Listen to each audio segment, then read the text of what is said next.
Okay, this is the fourth or fifth talk in a series of lectures. I like to think of them more as conversations.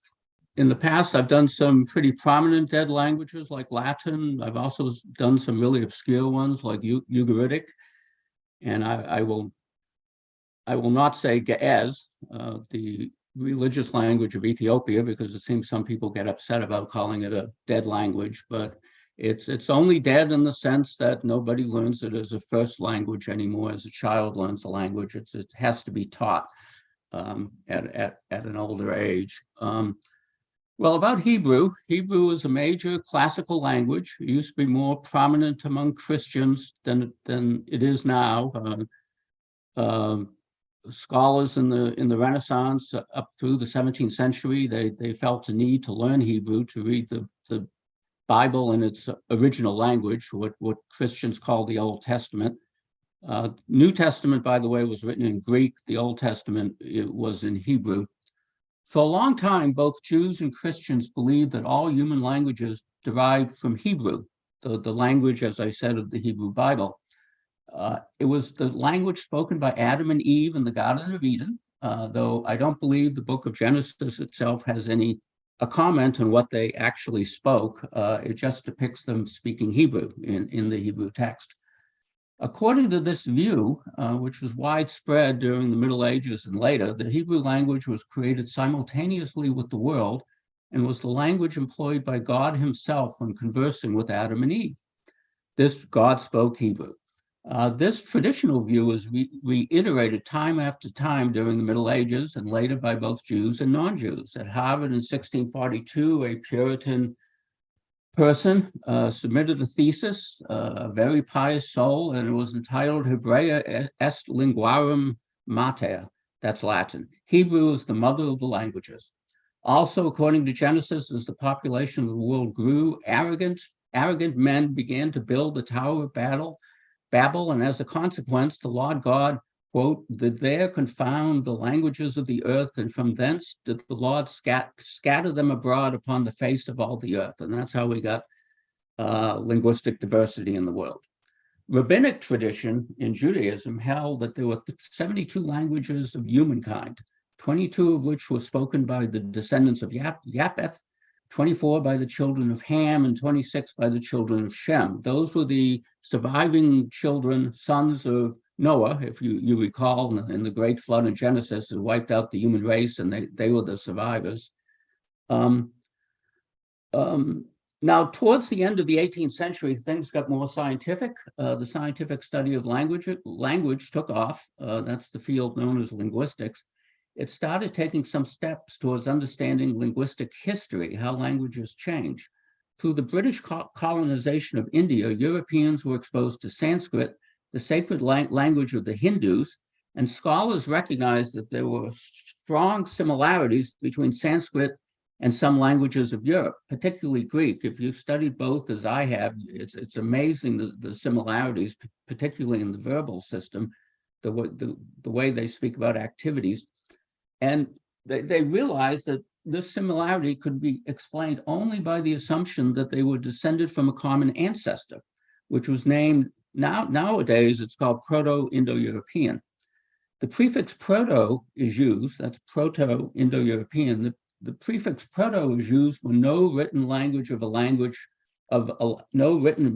a language are attested, but there are good reasons for believing it existed. Now, this was a very exciting thought in the late 18th century. Excuse me.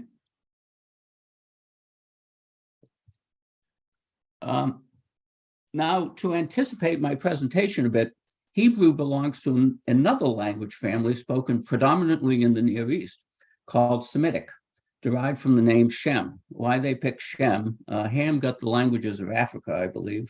Japheth got everything else. But it was called Semitic, derived from the name Shem, one of the sons of Noah that I already mentioned. A German scholar named Schlitzer gave the name to these languages in 1781. The Semites, historically, they occupied a territory extending from the Mediterranean to the other side of the Euphrates, up to the Tigris and Mesopotamia. and from the mountains of Armenia to the southern coast of Arabia. Through conquest and migration, these languages also spread to parts of Africa and Europe. The South Arabians had developed cultural connections and mercantile connections with Ethiopia, Abyssinia as it was called by the Greeks, and they eventually became the dominant group in Ethiopia. And these languages also got into Europe. The Arab conquest of Spain lasted for 800 years. And so it was a very successful language family. And Indo-European today is the biggest in terms of speakers and geographical spread. Semitic has waned a fair amount. The two leading languages are Arabic and Amharic, descendants of Ge'ez. And Amharic is the official language of Ethiopia and is most spoken. But Indo-European is by far the largest language family. Now, Hebrew belongs more specifically to a subgroup of Semitic, the Canaanite languages. That's from the land of Canaan. Etymology of that word is a bit obscure, but it's roughly where Palestine is now, or what the Romans call Palestine. The speakers of these languages are known as Canaanites, and their genealogy is given in Genesis. Their genealogy is traced back to Shem, as I said. Now, in the early period, the Canaanites were pagan. This would be in the Bronze Age, second millennium BC. And we know most of what we know about the Canaanites and their culture is from Ugaritic, and another language I talked about earlier. And the Israelites emerged from the Canaanites. Somehow they got this idea of monotheism, and that's the world we live in now, where the two major religions of the world, Islam and Christianity, are firm monotheists. Some would say Islam is more monotheistic than Christianity, but that's another matter. Today, I want to focus on the origins of the Hebrew language itself. So here's a map of the Semitic languages. It's a pretty good map. It shows you it has time depth in it. It has dead languages alongside of living languages. You see the three major areas up here is what's called the Eastern languages based in Mesopotamia. That's modern day Iraq and trending a little bit into Syria. You have those languages, Akkadian, Aramaic, Eblaite. Eblaite is very close to Akkadian. Some people think it's just a dialect of Akkadian. Then you have the central group.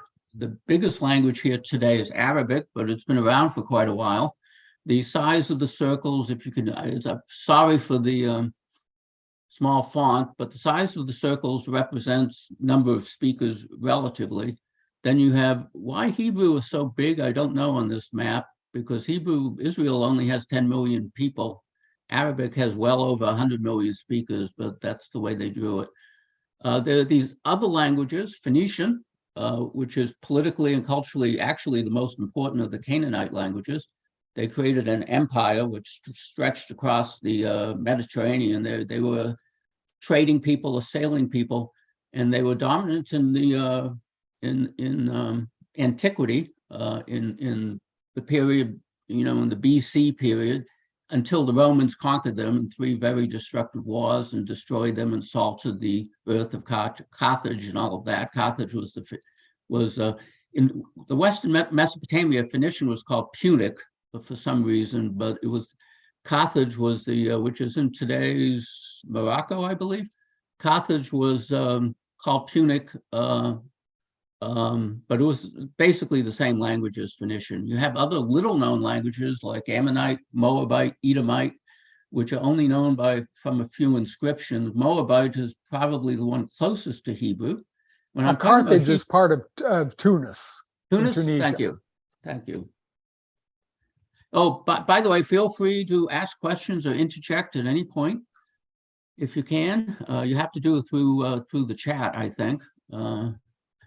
Yeah, you also have Maltese, which is a variety of Arabic spoken on Malta. It's the only Arabic dialect that doesn't coexist with classical Arabic.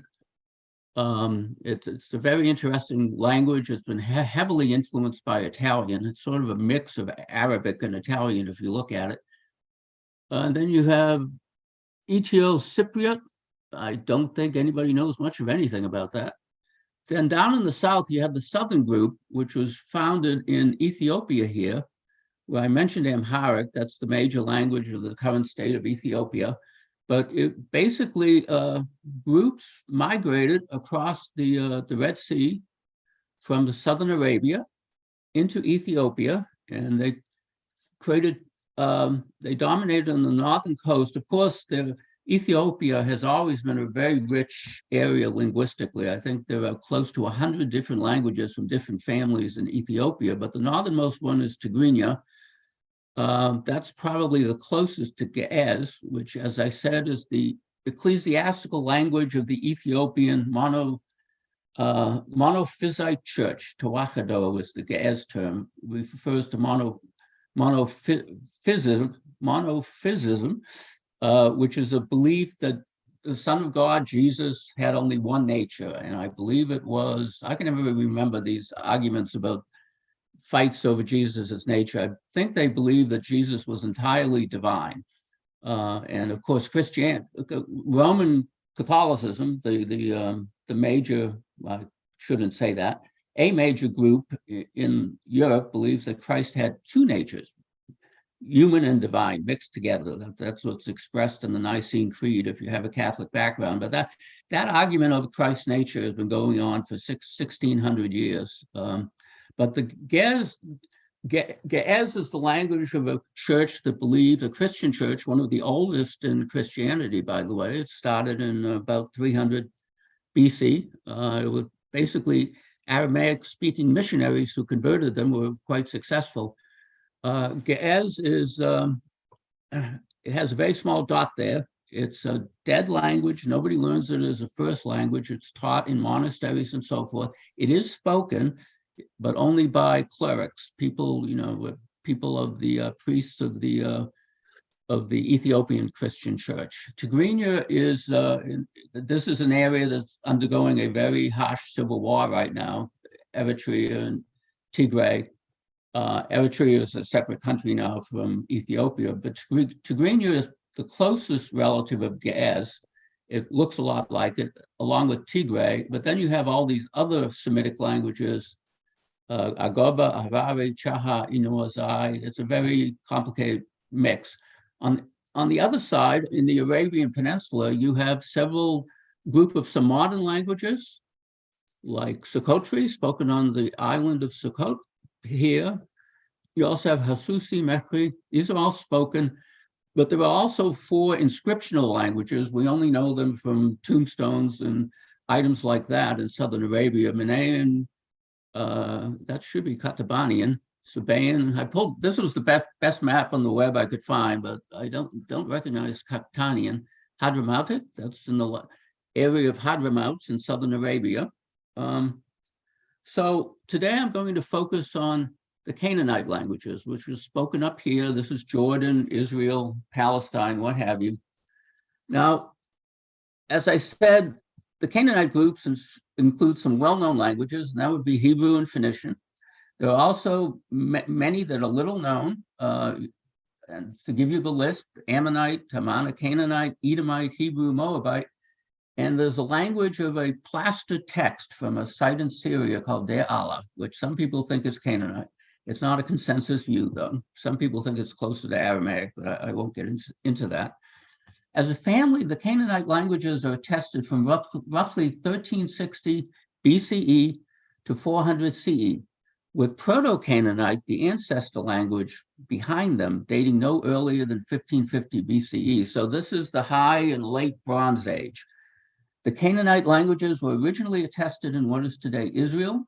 That's Hebrew, Western Jordan. That's where you find Ammonite, Deir Allah, Edomite, and Moabite, and the coast of Lebanon. That's Phoenician. Beginning around 1000 BCE, Phoenician seafarers, traders, and colonists spread their language across the Mediterranean basin to sites in Cyprus, North Africa, and Spain. With the exception of Phoenician, speakers of Canaanite languages never wielded much political power. Hebrew never really got much beyond the Jewish people, the Israelite people, I should say. Nomenclature of ethnic groups is always famously complex with different names for the same people for a variety of reasons. But Phoenician was the only language that really became big. They created an empire that stretched across the Mediterranean. The other languages only never got beyond regional importance. Phoenician, by contrast, was the language of the Carthaginian Empire, as I said. Now, the thing about Hebrew is that politically it was never very significant in terms of the wider world, but as a cultural artifact, Hebrew became actually central to not just to Judaism, but to Christianity. And Christians even adopted the Jewish scriptures as part of their Bible, which is a very strange thing when you think about it. But even became critically important to Islam. There are many foreign elements and words in the Quran. Some of them are Hebrew, some of them are Aramaic, but Muhammad was heavily influenced by Christian doctrine. And from a 30,000-foot level, you could sort of think of Christianity, Islam, and Judaism as being three branches of the same religion. They all accept Abraham, as their founder, and they all have a high regard for Jesus Christ. In Islam, he's a prophet, he's not the son of God. In Christianity, Jesus got a big promotion in the early centuries. He went from being a Jewish rabbi all the way up to divinity.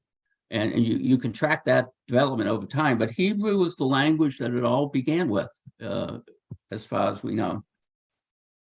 Now, here's another view of the Semitic language family. I've shown this in other talks because it's a pretty good map, pretty good structure. Now, the map you saw before, that was strictly geographical. This one is historical, it's over time.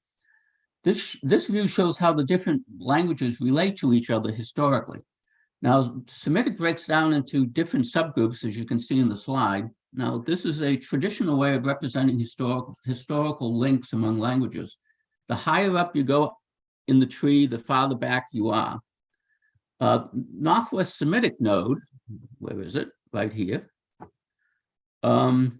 is reconstructed based on the evidence from all the daughter languages. There's the similarities among these that allow you to make some progress in reconstructing what Northwest Semitic may have been like.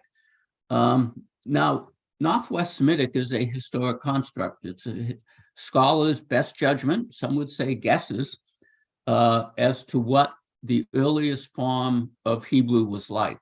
And there are clues, I'll discuss the clues in a forthcoming slide as to how we derive that information. Now, the time frame for when Northwest Semitic was spoken is usually fixed at the 17th and 18th centuries BC. This coincides with the time that the patriarchs of Genesis, if you've been reading the Bible, that's Abraham, Isaac, Jacob, were active, which means that they may have spoken, they didn't speak Hebrew biblical Hebrew as we know it. It means that they may have spoken something akin to Northwest Semitic. We'll go into the question of what they spoke exactly further along. Note the important point that Abraham, the founding patriarch of the Jewish people, did not speak Hebrew. He spoke Northwest Semitic or something very much like it. This language was the ancestor of the Hebrew of the Bible. Now, the Canaanite node is another historical construct further down the tree. What the model shows is that Hebrew, Phoenician, and Moabite, and that those are the other languages I listed earlier. There are other languages in the Canaanite group. They're pretty closely related, and they descend from a common ancestor, Canaanite, Proto-Canaanite, for which we have no documents written in it, with one fascinating exception, which we'll get back to. We can posit its existence because there are sufficient similarities among these languages and differences from other Semitic languages to regard them as a group.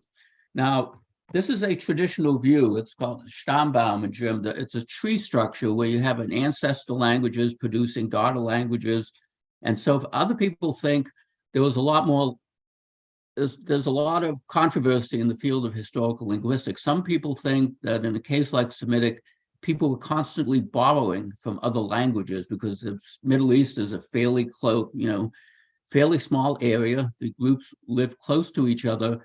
and there were no mountain ranges to separate them. So people think all the similarities are due to borrowing, not to ancestry. So always look at a chart like this with a heavy dose of salt, because the things you can pick apart about it. I'm convinced there is value to this sort of approach, because there are undeniable similarities between Hebrew, Phoenician, and Moabite. They go to some basic central portions of the grammar of these languages, and it seems unlikely everything could be borrowed, but that's just my opinion. John, can I yes. ask a question? Yes. I'm just curious. Phoenician language, is there is there any speakers right now in Lebanon? Because I know that Christians usually, Copts, they kind of retained because of the Christian, retain some of the Egyptian language. But what about the Phoenician has Phoenician? known, there is no language, a descendant language of Phoenician known anywhere, including Lebanon. It's died out completely. Not now even... in Syria, there are speakers of Aramaic, and as you said, in Egypt, there are speakers of the Coptic language, which is the last stage of ancient Egyptian. It's not a Semitic language, Coptic or ancient Egyptian. Right. And in Ethiopia, you have Gez that is hung around. That's the usual route of survival for a language, is to become, so closely associated with the belief system of people that are just people still learning and still use it. And the sacred scriptures are written in Hebrew or Ethiopic, and they just keep reading them. And Arabic is the famous example where, traditionally Muslims believe that Arabic can't even be, the Quran can't even be translated. It's so associated with Arabic. It existed in the mind of God long before humankind came along. But that's just a feature of how humans work.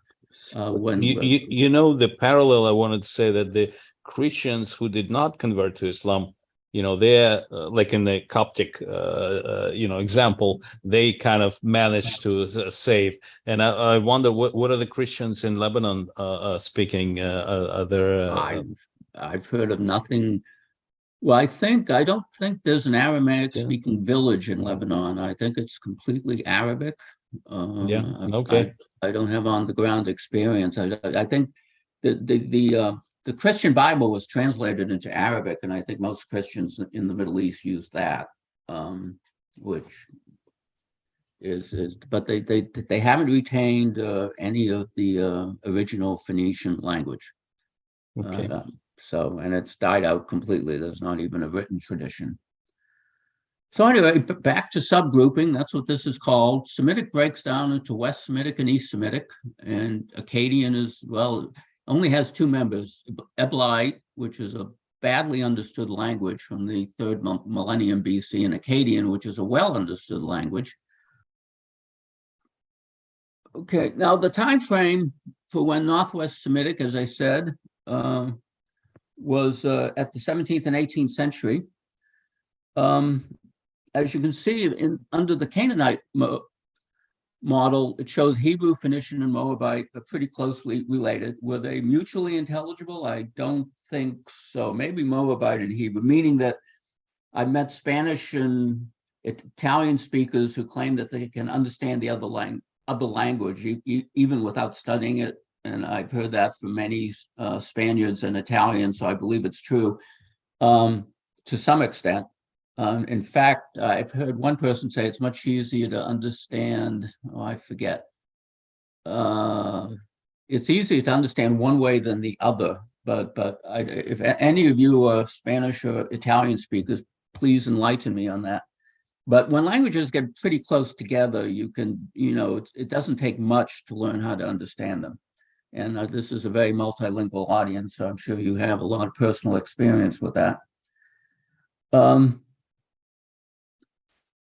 As another point, the Canaanite family has the distinction of being the first historically attested group of languages to use an alphabet, derived from something called the Proto-Canaanite alphabet, which was actually invented in Egypt.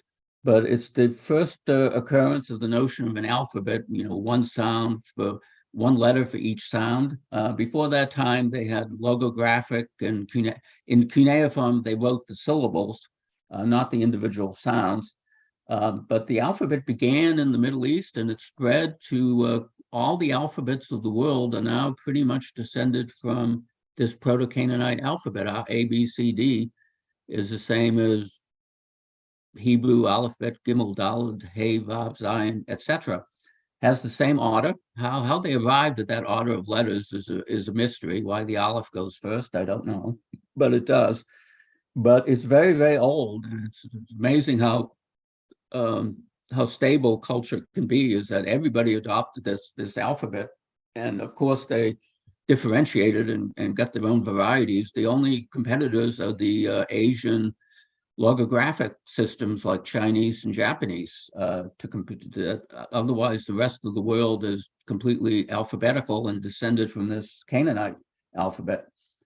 Now, despite the poor attestation of several of the Canaanite languages, the unity of the Canaanite family is well established. There's consensus on that. Nobody really disagrees with it. The way linguists do this is to identify features, innovative features that distinguish the Canaanite languages from Aramaic and the rest. Oh, I didn't mention the other Northwest Semitic languages. Aramaic is a whole family in itself. Ugaritic is a small city-state in Syria. I gave a talk on that a few months ago. Somalian, I've never even looked at actually, but it's hardly attested. Now, 6 innovative features distinguish the Canaanite language family from Aramaic and the rest of Northwest Semitic. That's how linguists do it. They try to identify the things in these languages that are unique, so you can group them together and claim, oh, these all descended from something we have no texts in, called Canaanite, and they don't occur in Aramaic, Ugaritic, and the others, and that's justifies setting up the language. Now, the most famous shift in Canaanite is the shift of a long A to O, and I think I said it before. That's why in Hebrew you say shalom, that O in the second syllable. In Arabic and other Semitic languages you say salam, with a long A in the second syllable. That's fundamental to Canaanite, that shift. And actually, Old English underwent the same shifts. Sound changes occur in languages, and some of them are quite typical. They occur all the time. Another feature is a bit more nerdy. Another feature characteristic of Canaanite languages is the use of 2 infinitives, the so-called, ignore this, the so-called infinitive absolute and the infinitive construct. Those are just terms that have grown up in the grammatical tradition, the Western grammatical tradition, which is quite long. But basically, all these languages share that feature. Now, to give you an idea of what the infinitive construct and the infinitive absolute look like, now, Hebrew is what linguists call, well, first of all, let me tell you, an infinitive is a verb form that denotes an action that is not limited to particular participants or a particular time. They're quite common in languages. In English, infinitives are signaled by a to preceding it as a verb, as in to travel is better than to drive. Now, Hebrew is what linguists call an inflectional language. Unlike English, it marks person and number directly on the verb. In English, you have 2 words. He builds, a pronoun and a verb. There's 2 words there with a white space in between. In Hebrew, the expression is yivneh. He builds. One word, the prefix ye means it's a masculine individual. Hebrew distinguishes the genders in the verbal system. Yivneh is he built. The female equivalent is tivneh. There's an initial T, not a ye. Now, as I said, Biblical Hebrew has 2 infinitives, one called the infinitive construct. English has 1, to drink. That's the only. English has 2. It's a lot like English, and for some reason, I gave you an Israeli Hebrew example. This is not Biblical Hebrew, but the infinitive is the same. Ani ratzeh lishtot chalab. I want to drink milk. The infinitive is lishtot, and that's an exact parallel to English to drink. That's the preposition le, which in Hebrew. The infinitive absolute is something a lot stranger. It's used more frequently in the Bible than people used to think, but it's an uninflected, meaning no person is indicated on it. And in this case, Zachor et hayom hazeh is remember this day. a famous sentence from the Bible. That's an infinitive absolute, and here it's being used as an imperative. Now, the point of all of this is I've gone a little bit off track today talking about linguistics, but the important point is that all the Canaanite languages exhibit these two infinitives, and they look a lot like each other. And non-Canaanite languages in Northwest Semitic do not. For example, Aramaic is nothing like the two infinitives. So as I've said, it's the existence of common features like this that establish a language family. Now, to get into, this is the history of Hebrew. This is a portion of, you may have heard of the Dead Sea Scrolls. This is a page from the manuscript of Isaiah, the book of Isaiah, the prophet, found in the Dead Sea Scroll collection. It's the best preserved of all the Dead Sea Scrolls. What's interesting about it is that the consonantal script, for those of you who know some Hebrew, is virtually identical to what's used by Jews in the Bible today. That means they preserved the text of the Bible successfully for 2,000 years. Dead Sea Scrolls date from sometime in the 100s, I believe, maybe a bit earlier. Well, anyway, Hebrew has had a very long lifespan. First attestations are in the Iron Age. That's around 1200, after the Great Bronze Age collapse of all the civilizations in the Eastern Mediterranean went away. For some people, most successful explanation was probably climate change, a long drought that affected them badly. But first attestations of Hebrew are in the Iron Age of around 1200 to around 1200 BCE. It consists of some inscriptions and some literary biblical texts, and extend through the Persian, that's the Achaemenid Empire, that would be down to the 6th to 4th centuries BCE, and the Hellenistic period, which is usually the 4th century BCE to the 1st. And the life of Hebrew continues down through the medieval period. To Hebrews, it's amazing rebirth. It's unique in history as a currently spoken language in the state of Israel. What's striking to a linguistic historian is the basic core of the language, particularly the basic morphology, that's the forms of a word. Remember, I told you that Hebrew is an inflectional language. It, marks person and number on the verb by changing the shape of the verb, where English uses pronouns, separate words. So the morphology has remained substantially the same all the way through, though other components of the language, such as its syntax, are a different story. It's a completely different animal. As I told you, Yivneh is how you say he builds in biblical Hebrew. It's also the way you say it in modern Hebrew. A modern English speaker, and you have to understand how remarkable this is. A modern English speaker can't make any sense at all out of Old English, which is what an epic poem like Beowulf is written in. They have to, it's completely different grammar, but a great deal of the old biblical Hebrew grammar is retained in modern Hebrew. Now, Hebrew vocabulary has changed a lot. The Hebrew Bible has about 8,000 words. Medieval Hebrew added a lot more, and modern Hebrew even more. It's expanded tremendously to meet the needs of a modern civilization. Of course, I should point out, we don't have much of Hebrew beyond the Hebrew Bible, the books of what Christians call the Old Testament. So there may have been a lot of Hebrew words that just by accident didn't make it into the Bible, but it's undoubtedly that 8,000 is undoubtedly an undercount of what the ancient vocabulary was, but it's comparable. Ancient languages did have smaller vocabularies for the most part than modern language, if only the modern technology generates a lot of words.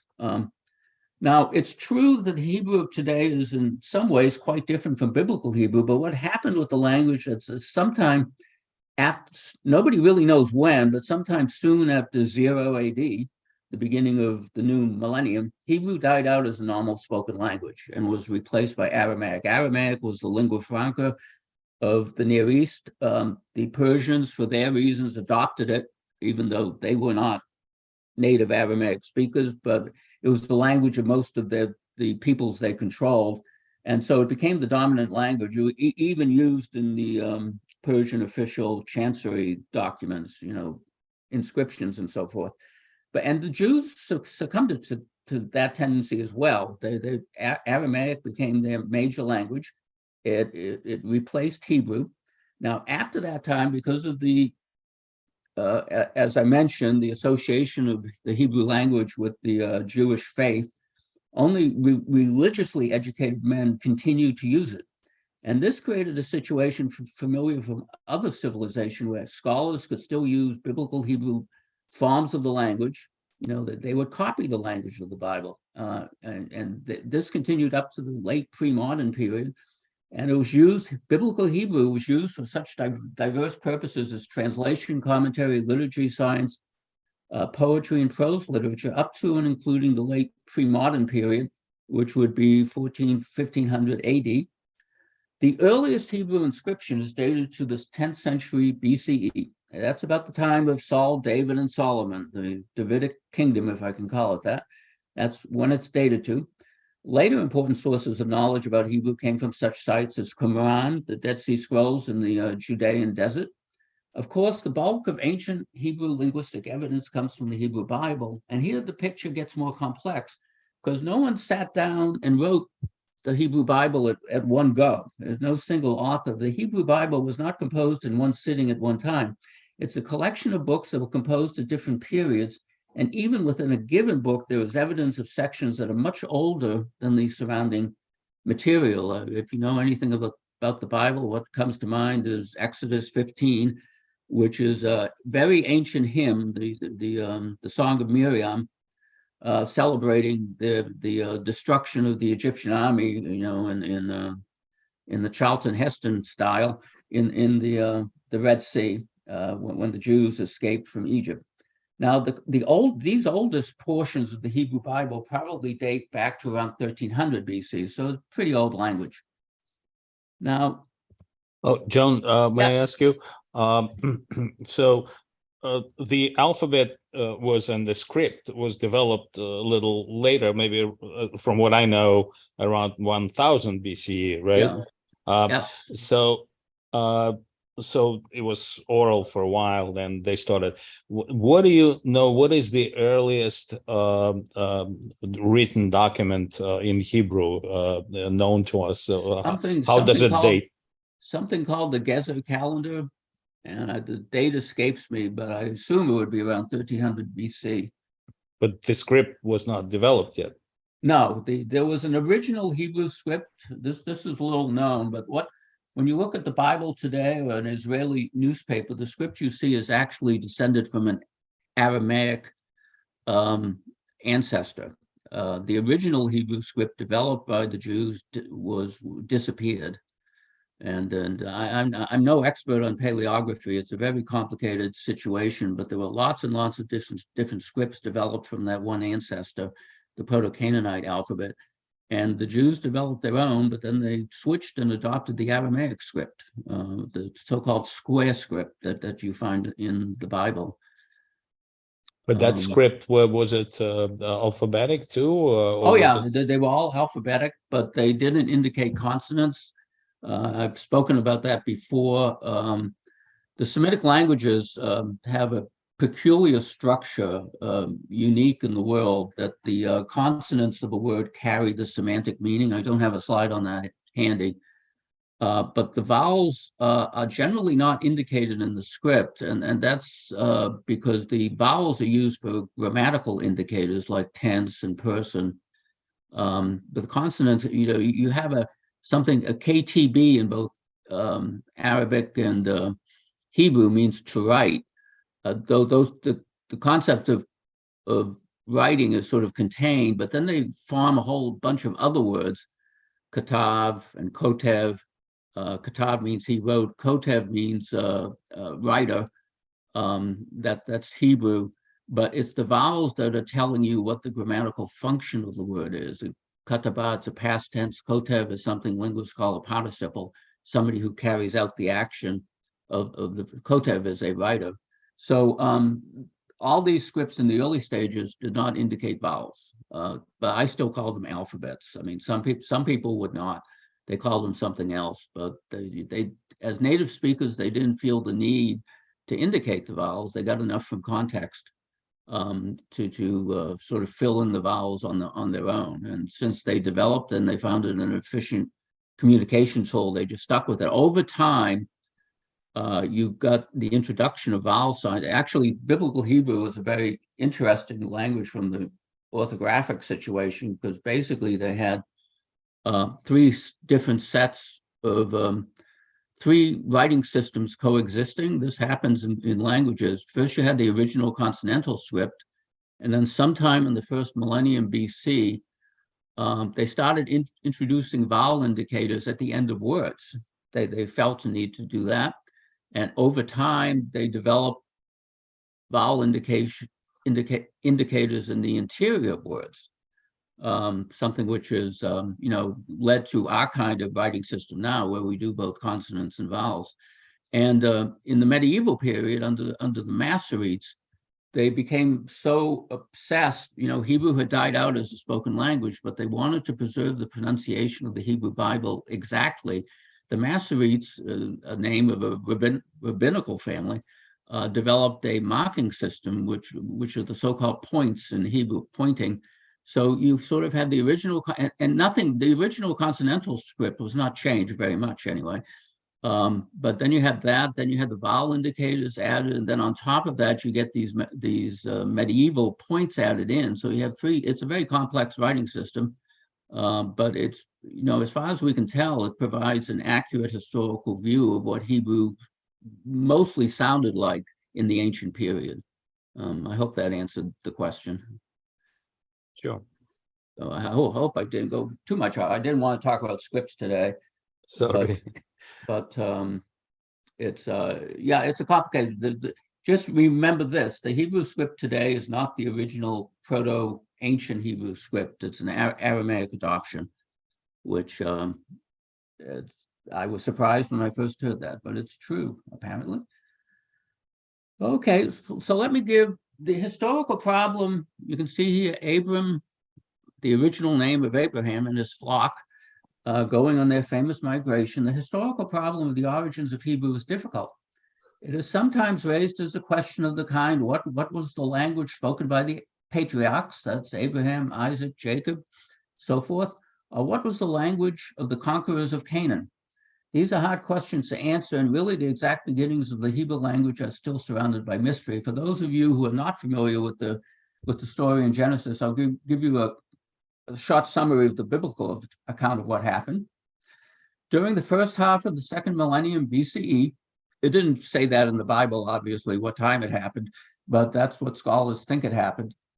That's when scholars think it happened. During the first half of the second millennium BCE, a family or clan, it was more likely an extended family, led by a chieftain named Terah, T-E-R-A-H, emigrated, so the biblical tradition has it, from Ur-Kasdim, that's Ur of the Chaldees, a famous name in Genesis. It's a city of great antiquity in Babylonia. They moved to Haran in northwestern Mesopotamia with the intention of proceeding from there into the land of Canaan. For unspecified reasons, Terah and his clansmen settled in Haran and apparently abandoned the idea of journeying on. It must have been a long time after settling in Haran that one of the sons of Terah, named Abram, that's the famous one, after his father's death, received a call from God saying, quote, "Get thee," this is Genesis 12, "get thee out of thy country unto the land that I will show thee." So Abraham is sort of, unfortunately, there were previous inhabitants of Canaan, and Abraham sort of, this was an invasion. At that point, Abram, heeding the call, resumed the journey into Canaan, taking with him Sarai, his wife, later Sarah. They both got name changes when they got monotheism, I guess. Taking with him, quote, Sarai, his wife, and Lot, his brother's son, and all their substance that they had gathered, and all the souls that they had gotten, and the souls that they had gotten in Haran, and into the land of Canaan they came, end quote. So this clan, clearly headed by Abram, was by no means a nomadic or Bedouin band. It was made up of settled or semi-settled herdsmen who migrated with their wives and children and with their servants, cattle, and other belongings. It's fair to assume, therefore, that Abram must have achieved considerable status and authority in Haran. Jewish tradition explains his departure from there by attributing to him a revulsion from the idolatrous practices. Everybody was a pagan at that time, believing in multiple gods. From the idolatrous practices there, and by God's call to go forth and establish a new and great state in the land of Canaan. In the biblical account, we find Abraham capable of mustering fighting forces among his clansmen and allies adequate to attack and defeat the armies of 4 victorious kings, and thus retrieve his nephew Lot and all the booty that had been captured from another 5 defeated kings, headed by those of Sodom and Gomorrah, the 2 evil cities of Genesis. Furthermore, Abimelech, the Philistine king of Gerar, was eager to conclude a peace treaty with Abraham. Now, in any other culture, Abraham would undoubtedly have been described as a mighty chieftain leading a victorious invasion. There would have been epic sagas and poems created to praise his victories, but the Torah is different. It is primarily designed, that Torah is the first 5 books of the Hebrew Bible, the Pentateuch in Christian terms. The Torah is different. It is primarily designed to teach moral and religious lessons, not to tell stories or report historical events, though, as you are probably aware, there's a lot of very bloody events in the Bible, unjustifiable ones. Now, at a later period, during a period of famine in Canaan, Abraham and his clansmen traveled to Egypt, but only for a little while. As soon as conditions improved, they returned to Canaan, which they made their permanent home. They were part of a wave of migration that gravitated from the north and the east during the first half of the 2nd millennium BCE towards the grasslands of the more fertile south. And their object was conquest and occupation. This desire to migrate may have been further stimulated by the pressure exerted by the growing power of the Elamites and the Babylonians in the east, and that of the Amorites and Hittites in the north and west. Now, that's what the Bible says about what happened. One may doubt there really was an Abraham, but the general background of the biblical account seems believable, at least, except I gave you a picture from the 19th century here. Little things scholars can look like. Camels were not domesticated at the time of Abraham's trek in the 17th and 18th century BC. You would have seen donkeys in here, but the Victorian painter didn't know that. Scholars have been able to figure out a whole lot, and certainly the group would have been much bigger than this if we're talking about invasion here. Now, linguistically, to get back to the main subject, we don't know exactly what language Abraham and his kin spoke.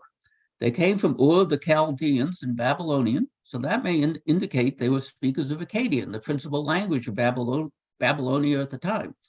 On the other hand, there were other languages spoken in Akkadian territory about which we don't know much. They could have spoken one of those. Now, as I mentioned, Northwest Semitic is a reconstructed language. Scholars know it existed, but there's a lot of debate about what the detail, what the specifics are, what it looked like. Northwest Semitic is a language that was widely spoken in the West, over towards Palestine, away from Mesopotamia, but it probably did have speakers in the Akkadian East, at least merchants and people like that who got around a lot. Now, we only know, when I said there wasn't any evidence for Northwest Semitic, that's true. There's no text until there was a paper recently I haven't had access to that claims that they have actual text and something that looks a lot like Northwest Semitic. But we do have names occurring in Akkadian documents. We know they're not Akkadian names because, among other things, they contain sounds that Northwest Semitic retained, we think, but Akkadian has lost, again, we think. It's pretty strong evidence that Akkadian lost a lot of sounds in Semitic. Now, the most famous cases of this is Hammurabi. Everybody thinks of that as the most famous Babylonian king with his law code. His name is actually not Akkadian. That initial H, and it's being written in cuneiform, so it's not an exact match. But whatever the precise sound was, Akkadian would not have had that H at the beginning. It would have been more like Hammurabi, but they lost it. Now, as I mentioned, the text was discovered and published. I don't have, it's paywall accessed. I haven't been able to see it yet. I hope I see a PDF sometime. A text was discovered and published of a document that contained corresponding Babylonian and Northwest Semitic phrases. It's the first such bilingual ever discovered, which is very valuable. It will undoubtedly greatly improve our knowledge of Northwest Semitic. I haven't had access, as I said, It's reported that there's evidence that Northwest Semitic was verb final, and that's linguists jargon for saying they put the verb at the end of the sentence. You know, in English we say John bit the dog. John is subject, comes first, then you get the verb, then you get the dog. In Akkadian, which is verb final, you get John the dog bit. Subject first, object second, verb last. Now there's a claim that Northwest Semitic, you know, may have been verb final, but I don't believe it for reasons I won't go into. So so around that time, 18th century BCE, all the languages of the area would have been pretty similar. They would all be Northwest Semitic languages. The node in that shot right above here. Now, we don't have any information. Oops. So all those Northwest Semitic languages are probably pretty similar. So we can make the assumption that Abraham spoke some kind of Northwest Semitic and not Hebrew, which only developed later. Hebrew, as I said, first, probably there were hymns in the Bible that were people think were composed around 1300. So there's a 400 or 500 year break between the time of Abraham and what we can properly call Hebrew. So he could have been a native Akkadian speaker and learn Northwest Semitic on the way, you know, as people do when they emigrate, they learn a new language. So whatever Abraham and his confederates, and I should say there's a whole lot of uncertainty and doubt about all of this. So don't take any claims I make too seriously. New evidence could overturn them.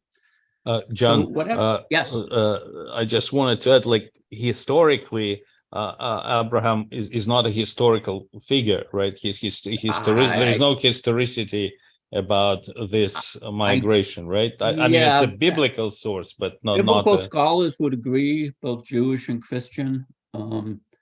But the argument now takes the form, they like to prove that the patriarchal stories in Genesis are culturally, archaeologically consistent with what the Bible, with what we know about the ancient Near East. That remark I made about camels weren't attested as being domesticated in the early second millennium. So the painting is inaccurate. They would have used donkeys or something else. And they claim that the stories, you can't believe the literal truth, but they're a good match for what we think cultural conditions were like. I mean, which is not too strong a claim, actually. So.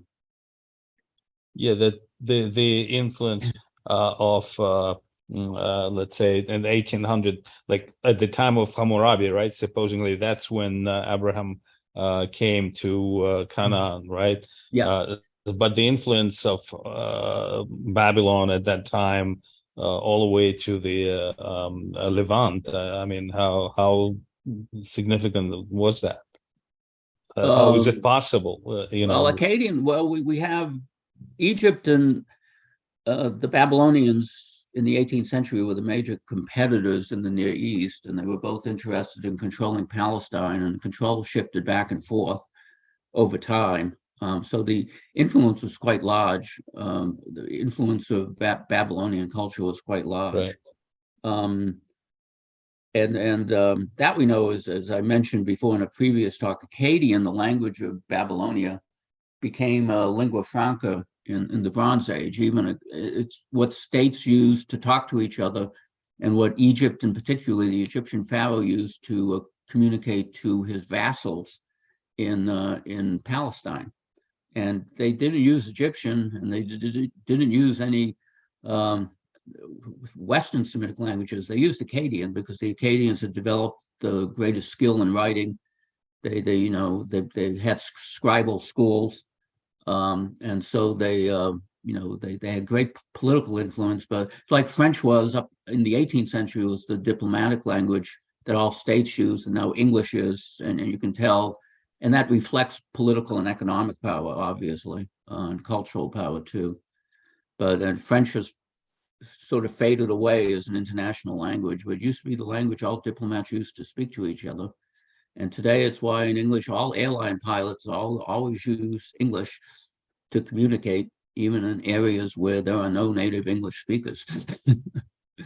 So yeah, the influence was great, and we can influence of Babylon was great, and we can detect it. But the actual reasons why, you can make a statement that it was part of a general movement of emigration because of a huge drought or something that caused people to move. But clearly, the biblical accounts do reflect a movement of conquest and occupation. Yeah, And who knows how much intermarriage? I mean, it's just they're all unknowns. So I just wanted to say that, well, certainly this specific story is not historically verified, but it is possible that there were this migration. But also, if you take like a devil's advocate, it's also possible for a later civilization claim roots to the older civilization, which yeah, would be in Mesopotamia. So that's how this story could have evolved as well. We don't know, of course. yeah, it's all.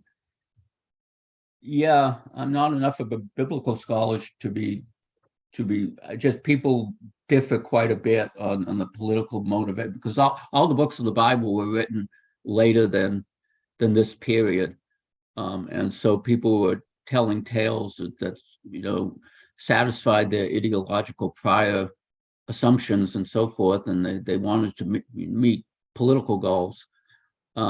So that's what's really behind what we actually read in the Bible, but the specifics of them are quite murky, actually.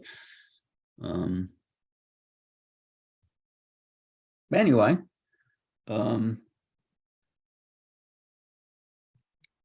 so as I said, whatever Abraham and his confederates spoke, when Hebrew appears a few centuries later, and that's when it actually developed as a separate language, is unclear. But the first time it appears in a document, when Hebrew appears a few centuries later, it clearly belongs to the Canaanite group of languages.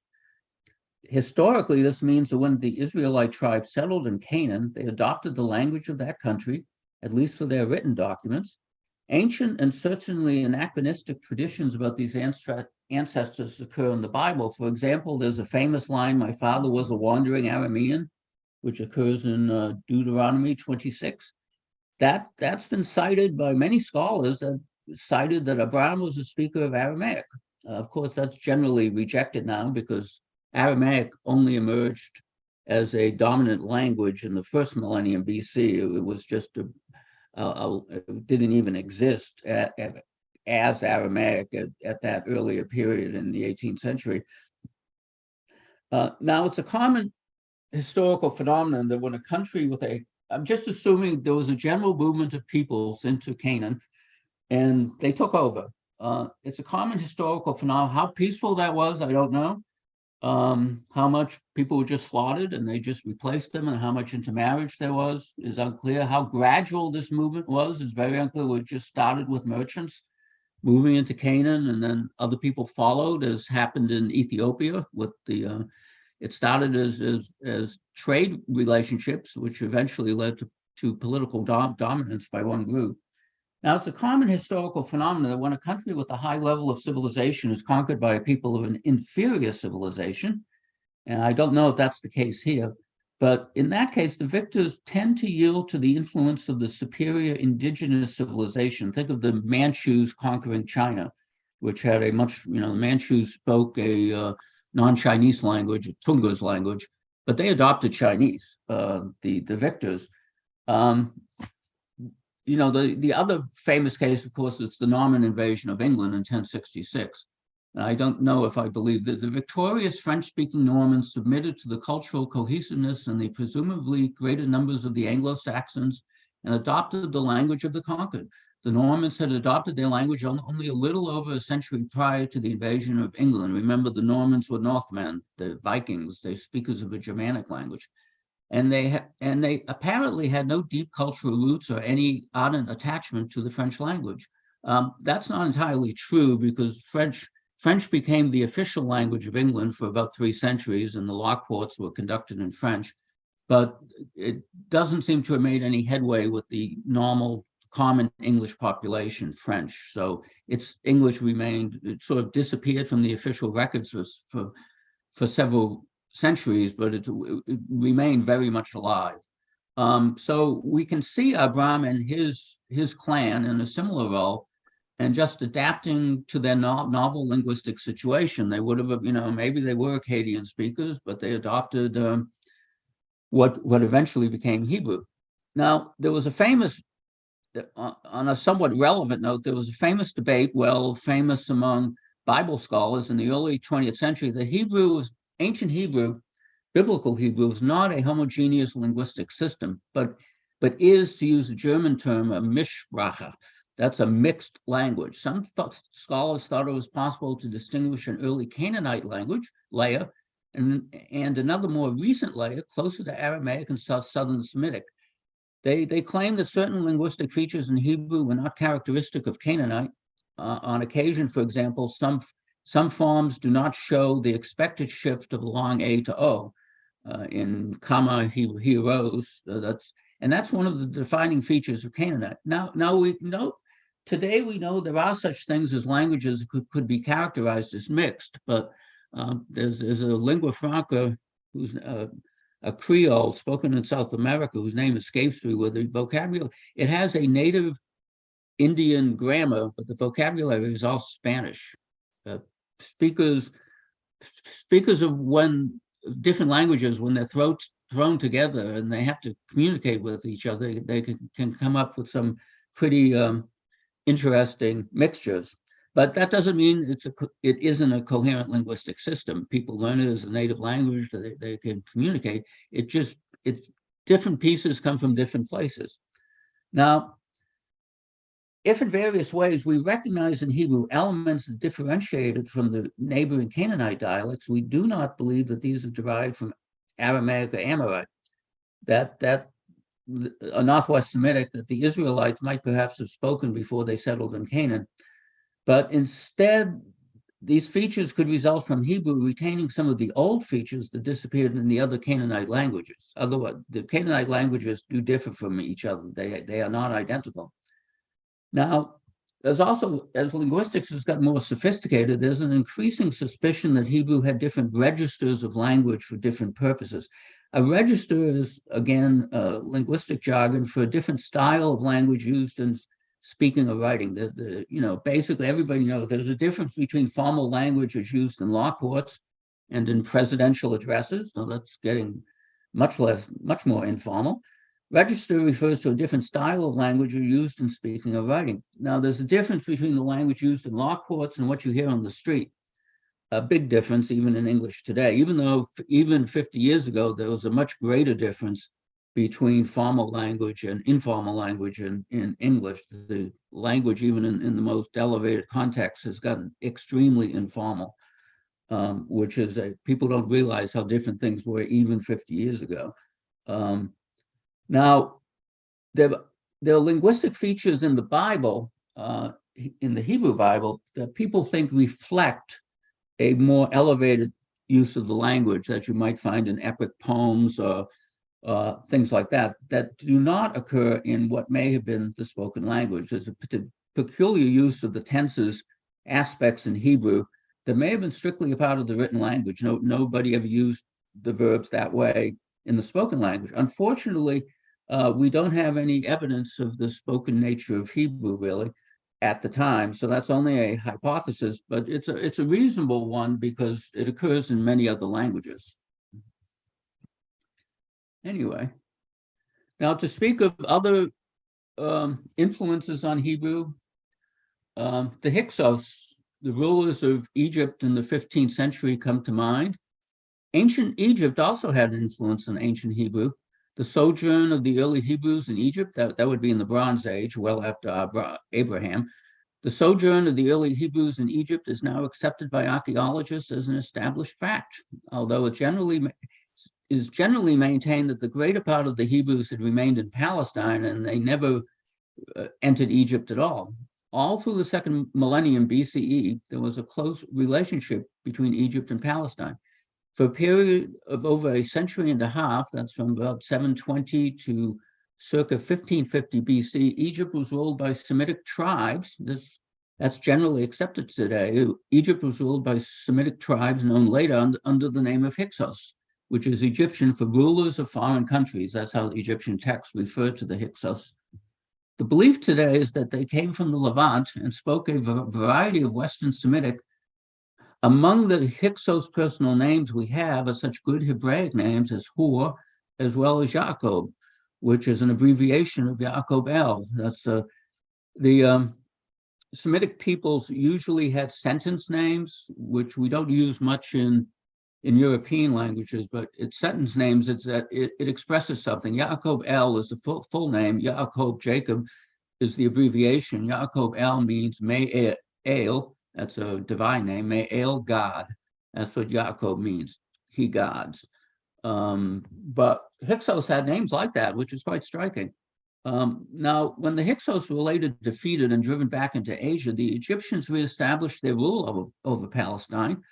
As again, late Bronze Age, and mutual relationship between the peoples on both sides of the border were maintained. Indeed, we find in the Bible, I always find this very fascinating, we find in the Bible a considerable number of Hebrew words, e.g. Suf, meaning reeds, Yaor, meaning river, that's a Hebrew, Egyptian word, and many others.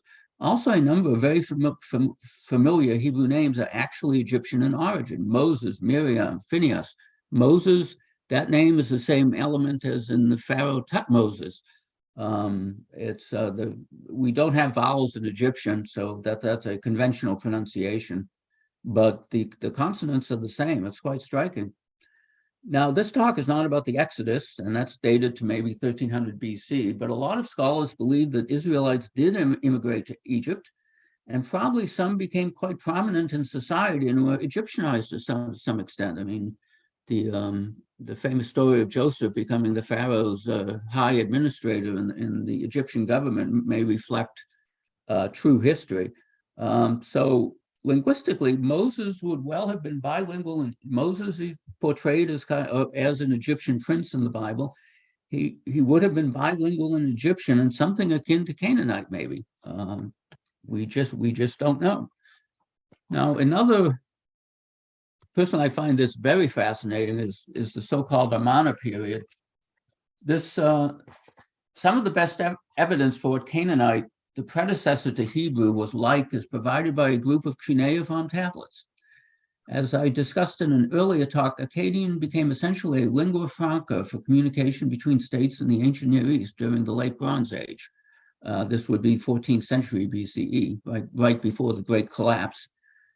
The Amarna letters are an archive of 382 documents written on clay tablets, primarily consisting of diplomatic correspondence between the Egyptian administration and its vassals in Canaan and Amuru, neighboring kingdom leaders. The text between the Hittites and the Egyptians, and between the Babylonian and the Egyptians, and between the Hurrian and the Egyptians. The letters were found in Upper Egypt at El Amarna, as you can see on the map here.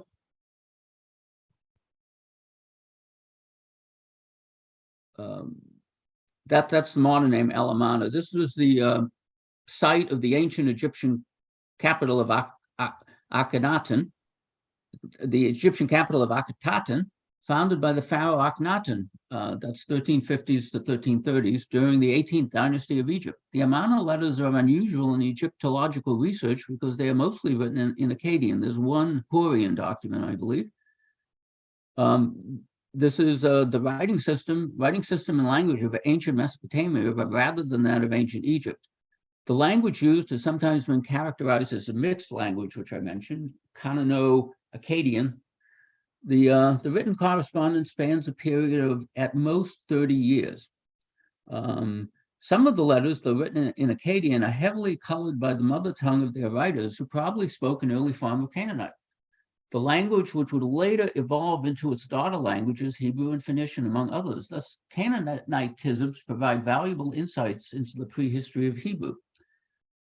What's also, I always find personally quite fascinating about these documents from a linguistic perspective is that some are written in good, correct Babylonian, while others show relatively weak knowledge of Babylonian. Babylonian, by the way, is a dialect of Akkadian. There are two major dialects of Akkadian, Babylonian and Assyrian. The nature of this bad Akkadian, whether it represents just a kind of written language concocted by scribes. Yeah, imagine a graduate of a scribal school. We know they had them in Mesopotamia, going to work for the Egyptian pharaoh in his to write letters in his chancery. It could have been just a written language concocted by scribes, never spoken. It may have indeed been spoken, at least by the scribes, and that question has never been settled. Was it spoken or not? Well, do we have an actual language here? Now, the historical background, by the 14th century BC, the Egyptian Empire was dominating the Levant up to the borders of the Hurrian kingdom of Mitanni, up towards today's Turkey. This was an age of turbulence and disorder in the Levant, and another dominant power was rising, the Hittites in Anatolia, with designs in the Levant. This was the major point of competition between the two states, because it stood between them. Within the Levant, power struggles erupted among the local city chieftains and between leading personalities of individual cities. Moreover, a very interesting class of outsiders known by their West Semitic label Apiru further complicated the political situation by encouraging diverse populations to rebel against their own leaders. The Amarna tablets were discovered in 1887. It was a shepherd out tending his flock, just discovered them by accidents. Ever since, the identity of the Apiru has been one of the most fascinating and vexing issues in ancient Near Eastern history. The first scholars to look at the tablets noticed a strong similarity with Ivri, which is a name for Hebrew, where the word Hebrew was derived into English. Ivri is one of the names found in the Bible for the Israelites. We have multiple names for these people, which is pretty normal, the British, the English, what have you. The cuneiform sign Ha at the beginning of Apiru would have been a convenient way to write the Hebrew letter Ayin, as Akkadian had lost that sound. Now, the other factor supporting the identification of the Apiru with Ivri is that the Amarna period overlapped with the period in which the biblical account has the Israelites escaping from Egypt in the Exodus. Nowadays, that's thought to be around 1500 BC. So is there a connection? Now, I've given this slide before, but I don't recognize most of the names. Most of the names of the people attending. So if you've seen this before, bear with me.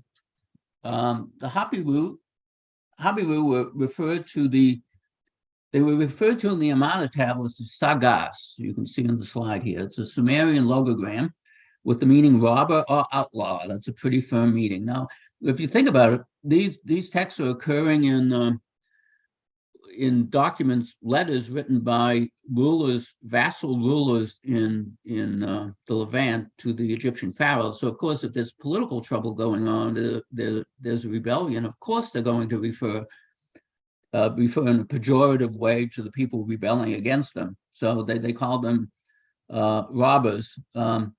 Now, it's pretty clear not all Habiru were murderers and robbers. In the 18th century BC, a North Syrian king named Ekaptum, 1740 BC, quote, made peace with the warlord Shemuba and his Habiru. So they were willing to sign a peace treaty with them. Now, you see this fellow on the right here, that's an Apiru, Idrimi of Alalak. He was the son of a deposed king and formed a band of Apiru to make himself king of Alalak, that's a city-state, not too far from Ugarit on the Syrian coast. But Idrimi shared with the other Apiru was membership of an inferior social class of outlaws, mercenaries and slaves, leading a marginal and sometimes lawless existence on the fringes of settled society. Apiru had no common ethnic affiliations and no common language, their personal names being most frequently West Semitic, but also East Semitic, Hurrian, or Indo-European. So this was a very mixed group, not settled in cities, likely. So you can see the problem. The Bible, Ivri, definitely refers to an ethnic group, the people we call the Jews today. While Apiru seems to be a social classification of some sort, robber, outlaw. You can make the jump by pointing to a case where an ethnic term became a pejorative one. The Vandals were a Germanic tribe that invaded the Roman Empire. It was just an ethnic designation. They were one tribe of the Goths. But in the course of their travels through the empire, the term Vandal acquired highly negative connotations. They were quite barbaric. The term acquired highly negative connotations among non-Vandals, so such a switch is possible. But in the case of Ivri, it would have to go in the opposite direction, from a term of appropriation, opprobrium, robber, a thief, to a neutral ethnic designator. And that does happen. I thought of the example Yankee. I looked at Wikipedia. It seems to have started out as an insult, but the people so designated took it for their own. Originally, Wikipedia tells me the most likely source for Yankee is the Dutch form Janneken, which is a diminutive of the male first name Jan. That's a Dutch first name. Remember, Dutch used to own New York until the English took it from them in 1664. Now, that would be similar to a word like using the word Tommy for British soldiers. So such words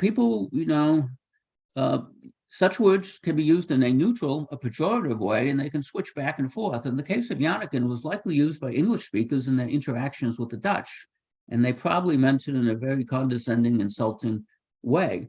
But this would have been used by English speakers after the British acquired New York. Somehow it got transferred to English speakers at some point, from the Dutch to the English. We don't know. We do know that Yankee was used quite pejoratively by British soldiers during the Revolutionary War. But the Yankee Doodle song, the famous one, was sung by the British, and it was meant to be insulting. But then the Americans took it over as a badge of honor. Those things. So did something similar happen with Hapiru? Did it become the name of the children of Israel at some point? There's no history to back that up, but it's a very good phonetic match. It's exact, actually, as exact as a match gets in historical linguistics. From a term of abuse to the name of a proud people that lasts to this day, it's possible. I have to say it's a mystery. I myself have no strong opinions on the subject. But many scholars are strongly in support of the link, while others are not. For me, the evidence is just too murky. It's fascinating, though, to consider, though, the origins of the people called the Jews may be illuminated by cuneiform texts written by Canaanite scribes in bad Akkadian, which is what this amounts to. And that's all I have for today. Any questions? Okay. I'm gonna unmute everybody. If you have any questions, raise your hand. So just to keep the order going. Greg, I see you're the first one to ask questions. Go ahead. No. I just unmuted myself. I want to see if anybody else says. Habiru, why was it really? I mean, why were they thinking Habiru might be related to the conglomerate? It's a very good phonetic match. That's all right. It has the same consonants. John, you should stop sharing because something else comes up. Yeah, I'm sorry. Another question I have is, always bothered me. So the Amarna letters were kind of an official document, but the things that were written in it was almost kind of like unofficial or off the record type of thing. Oh yeah, there's some amazingly personal statements. You can it's ridiculous. You can detect the personalities, particularly of the vassal rulers. Pause share. Stop. Yeah, there was a lot of complaining of small skirmishes and in Hanaan area to Egyptian king who was the Akhnameta. It's a hard one. Akhenaten.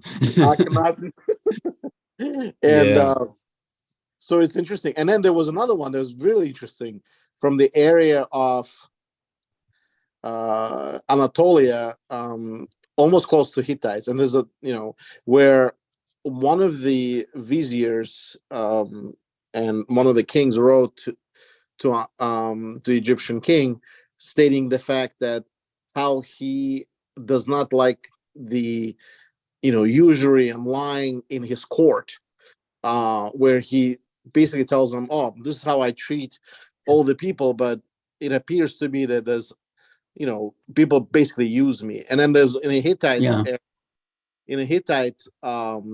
instance where the letter was written by Hattushili writes the letter and says, I sent you my son, but he got lost on the way to Egypt, and therefore I'm blaming you for this thing. I think it was predecessors to them clashing between Hittites and Egypt. And if you think of it, they're so far apart. I mean, just to think of it, Ramses Ramses fought him and in the at that time. I don't understand why is this two quite far apart kingdoms were clashing, and I guess sphere of influence would be one of the things. But and again, our modern letters mostly written in Akkadian, or were they written in early Aramaic? Maybe They're Assyrian. in Akkadian. In fact, the letters coming from Babylon, from the Babylonian king to the Egyptian, are good Akkadian grammatical. It's the vassals in the Levant. The scribes do not seem to have been very skilled in Akkadian.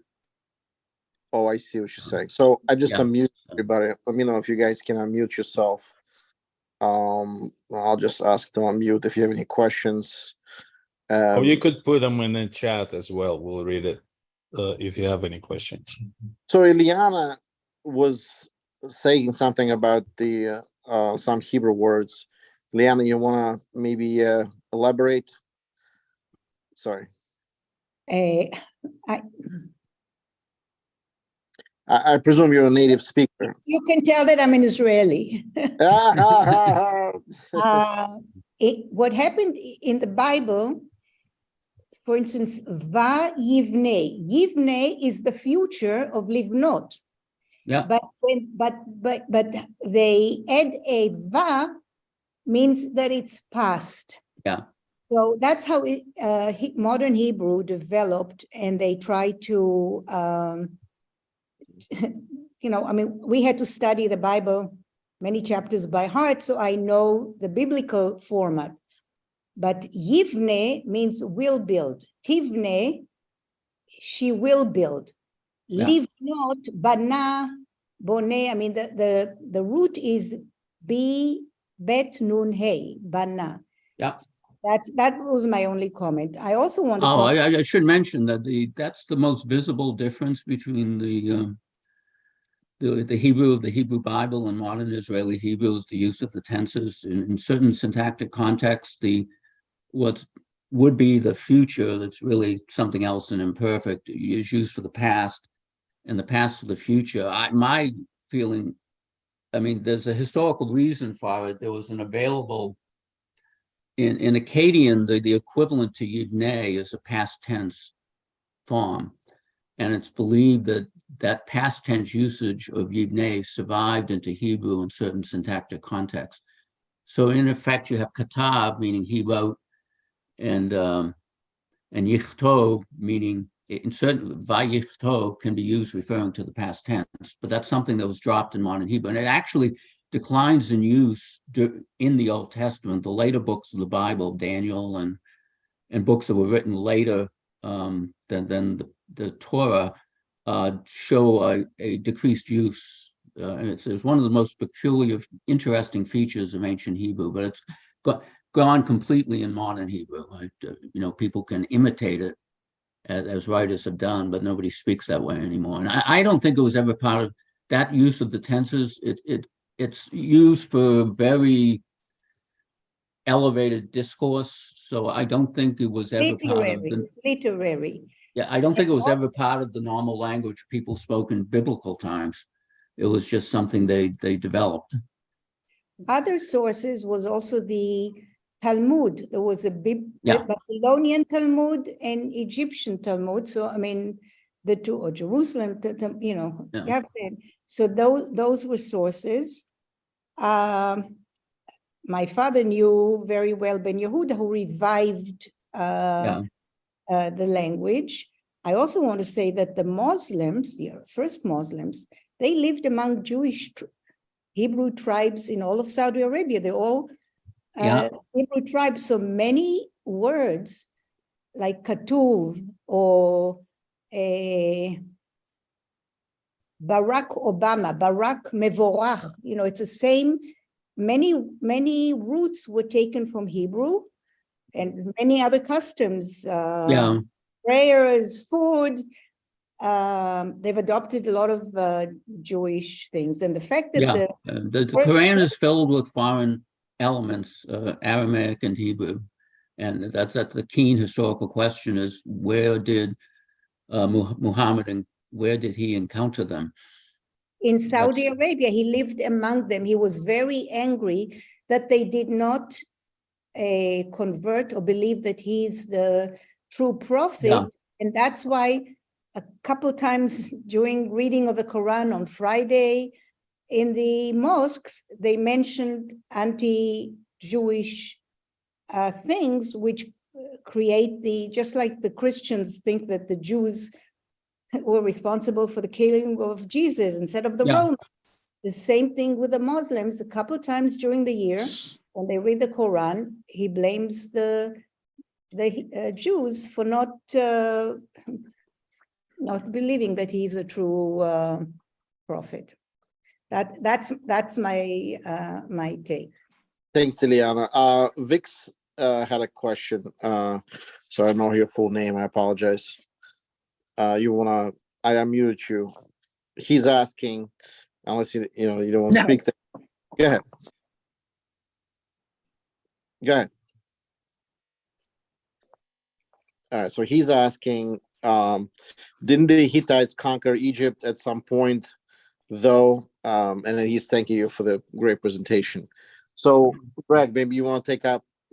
Greg did actually a presentation on it back in the days. If you want to check his presentation. Yeah, well, of course not. They had the famous Battle of Kadesh, which was kind of in Syria. This is that kind of determined the border. A lot of interpretation that the Hittites kind of won that battle because they retained the territory, even though most of the sources are Egyptians that claim otherwise. But no, the Hittites, that was it. Hittites never invaded Egypt proper. No. Never invaded it, even not even conquered. So maybe he was confusing it with Hyksos. I don't know. He left, but anyway, Hyksos. The origin of Hyksos is quite fascinating because nobody can really figure out how did this happen? How did they organize? I mean, out of some tribes, I don't know. But how did they manage to conquer the Egypt is still a puzzle. Wash the kitchen floor? What? Beverly, you have a question? No problem. Sorry. Uh, Okay, maybe she's not muted. So what I'm interested is, obviously, Hyksos. One of the reasons that nobody conquered Egypt really, except for Hyksos and not even later on, of course. Later on, is because of the terrain, right? The Sinai Desert. It's very hard to cross, and the first after Hyksos, the Assyrians conquered Egypt, and then Persians. So that after that, I mean, the Egypt stopped existing as an independent state.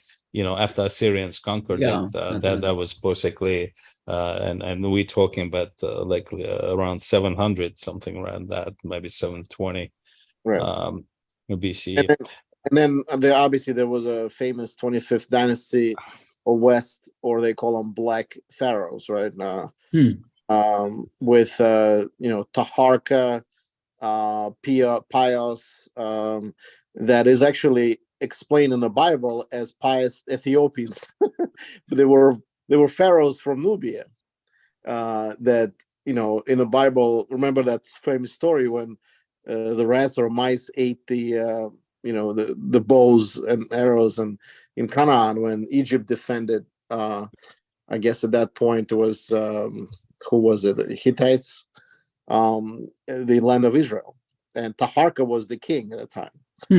I mean, it's a connection. I mean, obviously, I don't know if there's an archaeological connection. Nobody knows.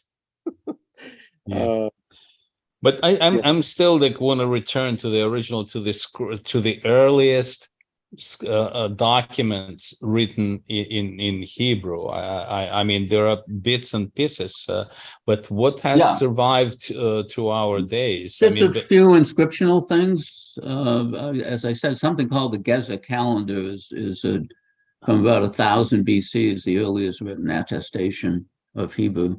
and what about Bible? Bible, the yeah. oldest manuscript. When we look at the Hebrew Bible today, the text was established by this rabbinical family, the Masoretes, in around 1000 AD. So I think, and the oldest one we have is something called the Leningrad Codex. I'm not really a biblical scholar, but the manuscripts of the Bible are all relatively young. There's Right. nothing from. I don't think there's anything from even from the first millennium. Really, Which is BC, yeah. AD. So the most But nothing before first millennium AD, right? That's what you're Nothing saying. before. There's inscriptions, short documents, that are scattered around the landscape, but the Hebrew Bible is by far the largest piece of evidence for ancient Hebrew. So the famous scrolls, the Jerusalem scrolls, that I think biggest one contained in Jordan right now. Yeah, the Dead Sea Scrolls. Dead Sea, yeah. Yeah. So the famous one, I mean the biggest piece is in Jordan right now. And so what's interesting is, first of all, what language is written on, and also there was a speculation that it was actually written by zealots, if that's correct. There's consensus on that, I think. Yeah. First century BC, and the documents are written in Hebrew and Aramaic. I didn't go into it. Hebrew and Aramaic had a symbiosis for many hundreds of years as the Jews abandoned Hebrew and took up Aramaic as their spoken language, and that's generally forgotten today. But Babylonian Talmud is mixed. I remember reading it. It would switch from Hebrew to Aramaic and back again.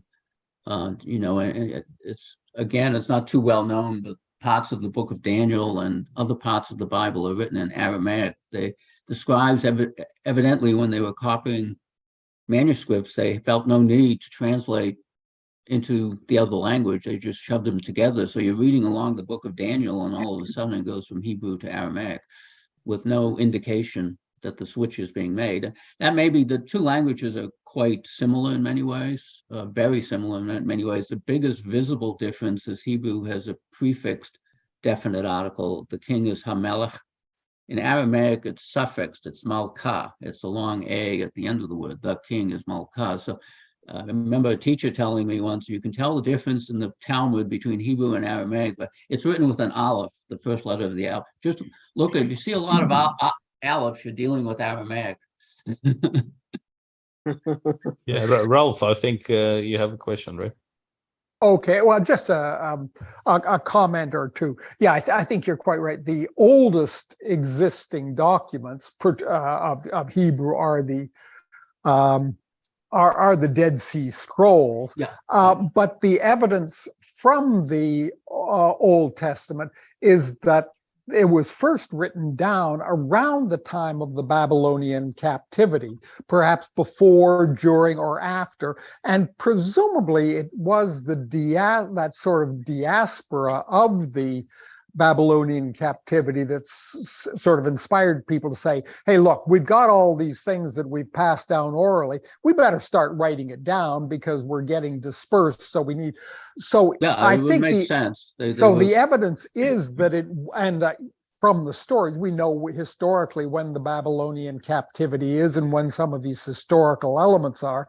So I think from these internal things, we know that it was written down in 700, 600, 500 BC, but none of those oldest actual pieces, those physical texts remain. The oldest remaining one are the Dead Sea Scrolls, but it sort of was written down. But the Dead Sea Scrolls are then copies of copies of copies of what, and probably pretty faithful copies of what was written down, say around 600 BC. Yeah. Just one other comment that struck me as interesting here. Yeah, I think, as you say, by the New Testament times, people in the Middle East spoke Aramaic, not Hebrew. Hebrew had pretty well ceased to be spoken. So Jesus, by all accounts, spoke just Aramaic and didn't speak any Hebrew. On the question of why modern Hebrew, unusual, as I say, it's pretty unusual that a modern Hebrew would be quite understandable, or that a modern Hebrew speaker could understand a text 2,000 years old. This is, extremely, this just doesn't happen.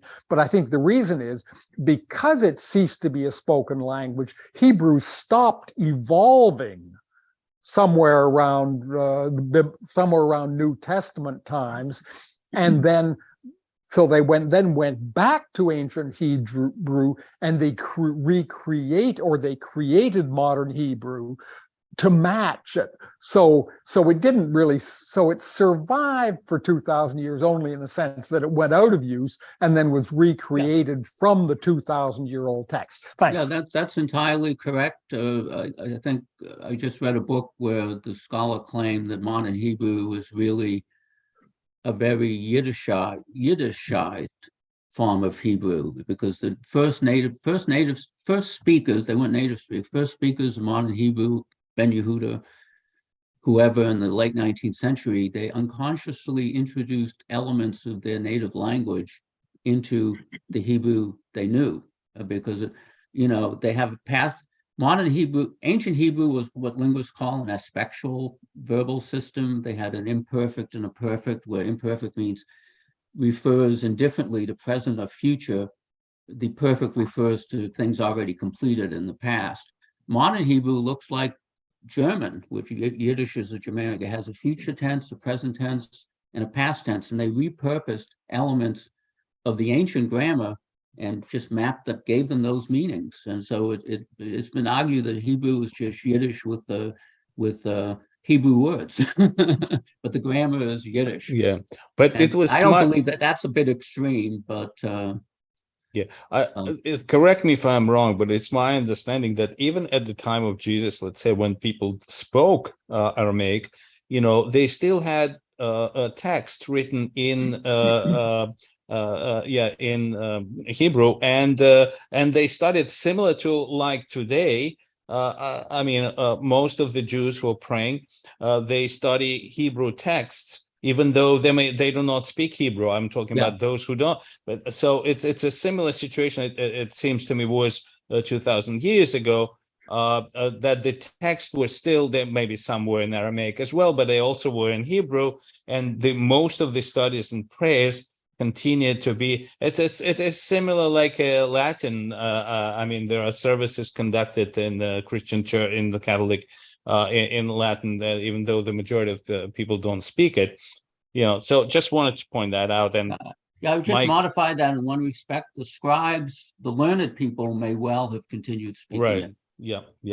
Because that's a natural tendency. If you learn a language that well, there could have been two Bible students in the 3rd century AD could speak to each other in Hebrew, but they would never have used it.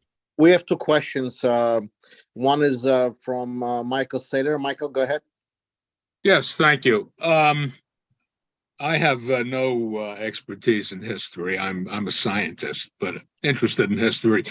I believe that it was mentioned that the word Hebrew comes from Egyptian. I was always under the impression that Ivri meant across the river, as in crossing the Jordan River. That's what linguists call a folk etymology. It's an etymology that people invent to explain something, like Passover is the angel passed over the Jews at the time of the 10 plagues. It's not scientifically founded. We don't know what the etymology of Ivri is. It does have the root meaning to cross. Ayin Vav Resh. That is the root, but whether that is the source of it is unknown. And what was the Egyptian origin that you had mentioned? This wasn't Egypt. It was a Canaanite word, Apiru, which contains the same consonants written in cuneiform. There's there's consensus that they look the same. It was, I think, the connection of the Apiruv to the Ivriim, the Hebrews, is kind of fanciful, but it's always a fascinating topic, and many people do believe it. And But does then that have you a don't have any meaning? history behind it. You get a robber band, a rebellious group against the Egyptian vassals in Canaan. It sort of makes sense because the Jews certainly did emerge from that milieu, but there's no history behind it. And does the Canaanite origin does that word have a meaning in their It's language? unknown. The etymology of Canaan is unknown. And what language did the Canaanites speak? Akkadian? Canaanite, and Yeah. that we only have indirect indications. That was never written, but all the daughter languages were written. We know about the Phoenician, Hebrew, Moabite. We do have some of Canaanite itself, that ancestral language. There's nothing.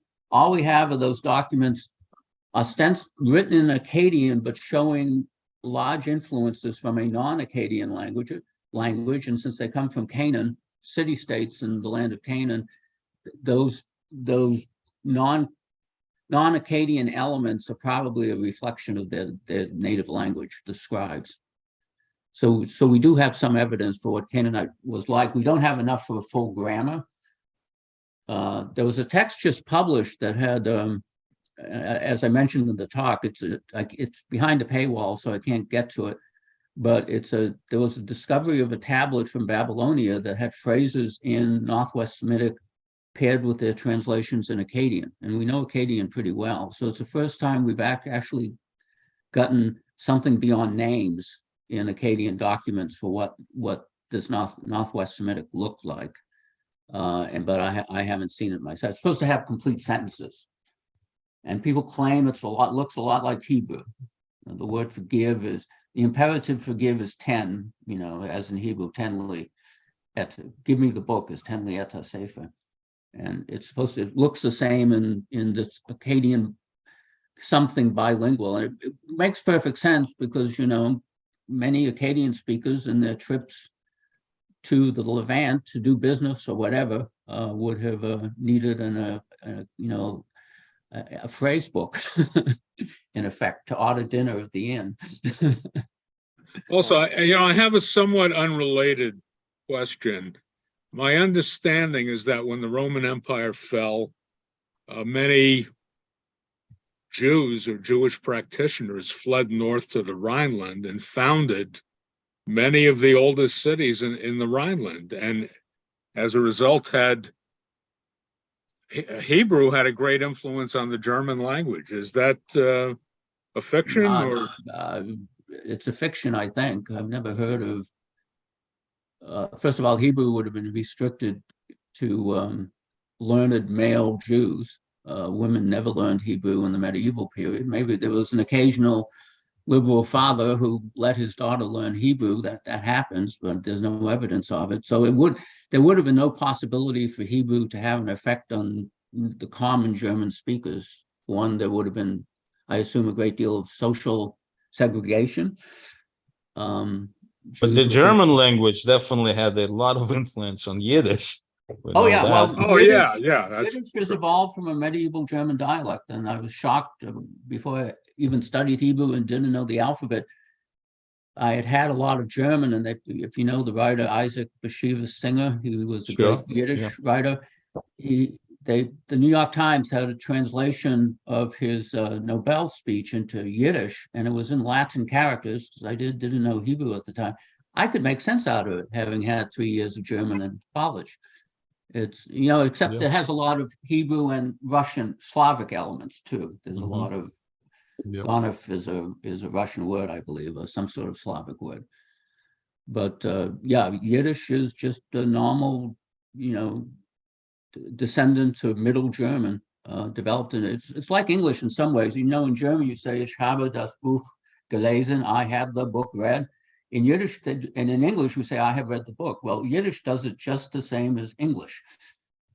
I don't know Yiddish, so I won't attempt it, but they put the elements, in subordinate clauses, part of the verb goes to the end of the clause in German. But Yiddish is more like English in that respect. So, We have a question from Rolf, and then Elena had a little comment. Rolf, go ahead. Okay, thanks. Just another comment on the ancient biblical texts. The Hebrew Bible is based on the Masoretic Hebrew text. The Christian Old Testament, which is very similar, is based on the Septuagint text, which was a Greek translation from the Hebrew around 250 BC. So the Christian Old Testament is a pretty faithful translation, pretty clearly, of written Hebrew texts from 250 BC. So we do have those texts, but in translation. Okay, Yeah. thanks. I forgot the Septuagint. Yeah, evident there was a large Jewish presence in ancient Egypt. The diaspora began long before the Romans destroyed the Right. temple in Jerusalem. There was a large Jewish, and for some reason they felt the need to translate their scriptures into Yeah. Greek, which was at the time not the dominant language in Egypt, but the language of the ruling class. So the Jewish community felt the need. People were not learning Hebrew anymore. Especially in Alexandria. Yeah. Yeah. So, and there are differences between the Septuagint and what we call the Hebrew Bible, but on the whole, the Dead Sea Scrolls a lot of scholars thought the Masoretes screwed everything up, or they deliberately changed things, so it wasn't a faithful rendition. But the finding of the Isaiah scroll at Qumran showed that at least one book, the book of Isaiah, the consonantal text in Qumran, is remarkably close to what's in the Masoretic Bible. So they maintained that for 1,000 years with faithful copying. Interesting. So the comment from Eliana, you want to maybe kind of talk about it?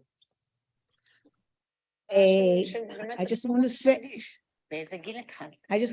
that Hebrew was used over the years, maybe not in the first 10 centuries, but then there was Rashi. Hold on, Rashi. Eliana.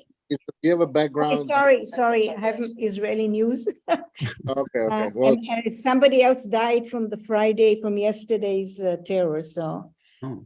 I'm tuned to and my children are and my family is demonstrating against the new reform, so I'm trying to multitask. is Bibi being reelected? Yes, he is already reelected. And he is doing this reforms, basically destroying the court system. Right? He wants to choose the judges that will judge him. He's under. Yeah. Right. He's been accused. Okay, that's another story. Hebrew was used when the Jews felt comfortable. In France, there was Rashi I had to study his old Hebrew explanation of the Bible. So if you see a Bible with a few explanations on the side, one of them is Rashi, and the writing is also a little bit different. The alphabet is a little bit different. Then in Spain, there was a golden period, Ramban, all these people, then they brought to Alexandria. So Hebrew was spoken, and actually, when I was young in Israel, there were like two Hebrews. One was a Sephardic with a little bit of different pronunciation, and the Ashkenazi of Jews who came from Europe with their a little bit different.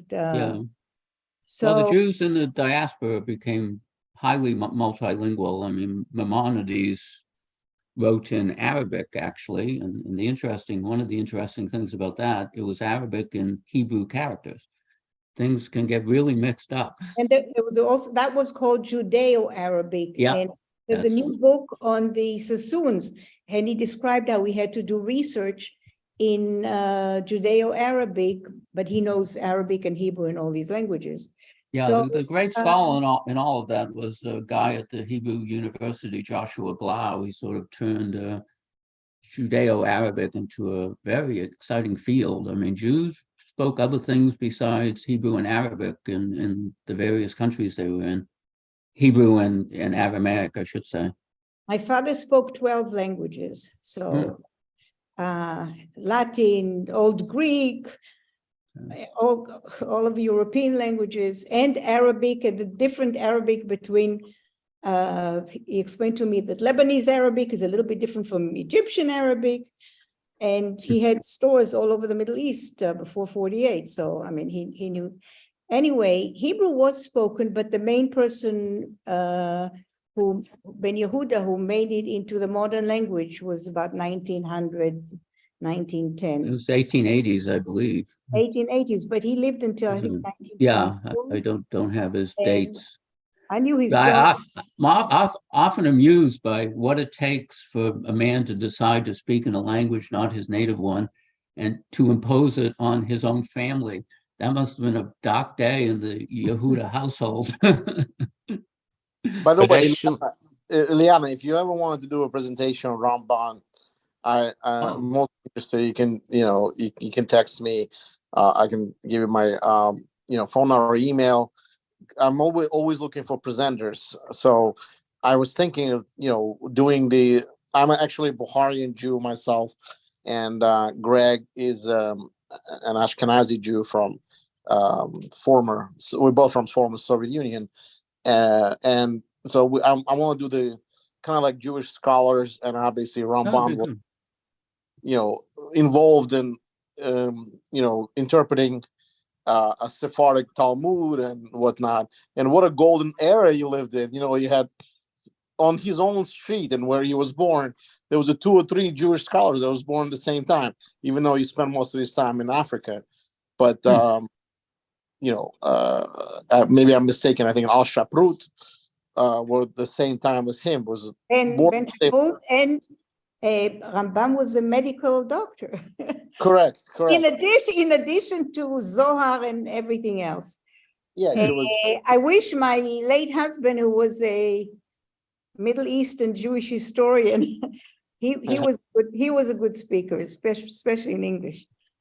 But we make it like a panel. Sometimes we just, we discuss it. Okay, I will volunteer for something. Excellent. I'm drop my email if you have any. John has been doing dead languages. We can start. I want to start a series of various groups of Jews. Like Bukharian Jews that not known to the world. No, not known at all. Not to me. F you. Gorsky Jews or Mountain Jews, they call them Georgian Jews. This is interesting. Georgian Jews don't even follow 90% of that normal Jews follow. Or Ladino, the old. Yeah, correct. It's almost Spanish. It's Yeah, similar, they like live Yiddish, mostly- almost German. Ladino is almost Spanish. But most of them lived in Salonicus, right? So it's in Greece. So it's kind of like, or Ottoman Empire in the beginning, So it was interesting perspectives to that. And look, Beverly's interested. So Beverly wants to help us. Yeah. But by the way, once this Hebrew started to revive, I mean, there were a lot of writers who started to write in Hebrew in order to educate. As a matter of fact, one of my ancestors, my great-great-grandfather, was one of those writers in Poland who used to be Yiddish writing in Yiddish, started to write in Hebrew different. There's a literature. There's a literature on the subject. Robert Alter, who was at Berkeley, he's probably retired now. He did a great translation of the Hebrew Bible. But he wrote a book on the development of Hebrew style. How do you take a religious language, only a dead language in effect, and turn it into something you can write a modern novel in, which is what they did. Agnon and people like him. But there are books on the subject, which I find I always find the process of learning a language is something I've always found fascinating, how people do it. And it's when did the Hebrew stop speaking spoken? Other than unknown, probably gradual, and there would have been pockets that maintained themselves for a long time, but over several centuries, starting about 0 AD. And again, the language of what Hebrew was Jesus was an Aramaic speaker. A lot of people think he did get religious training, so he would have known Hebrew. And the big question mark about Jesus's language skills is Greek, because Nazareth is fairly close to a major Greek center. So how much Greek he got? There's the funny story. A lot of people claim that Jesus had to be a legal scholar because all the parables he tells in the gospel show an amazing ignorance of, agriculture. Probably was religious. Wasn't he a carpenter? That seems to be Yeah, difficult. it seems that none of them were educated or even knew how to Yeah. read and write. There's Until no- only St. Paul, who was not de facto disciple, but he was the one who obviously knew how to Saint write. Paul was the great entrepreneur of Christianity. He right. But really did put it on the map. Right, but the It was Greek. original 12 were not literate. Well, they may have emphasized that just to show the purity of the revelation. Like the Muslims claim Muhammad was illiterate. That's a tradition, that he wasn't corrupted by other people's opinions. Right. But the gospel, the historicity of the gospel is always fascinating to me. Yeah. The scribe just make all this up in about 50 AD or what? Oh wow, that's crazy. So, but what always fascinated me, as it was brought up just now, where did the Jews scatter after, Titus and Vespasian, took over Jerusalem? I know there was a big diaspora in Babylon, and they moved forward, but how did they end up being in Europe? Because there's not that many Jews in Rome prior to rebellion to begin with. Yes, there were some, but a lot of them were brought as slaves after the destruction of the second temple. But also later on, a lot of them already migrated. They migrated even before, because a lot of Jews were Greekanized.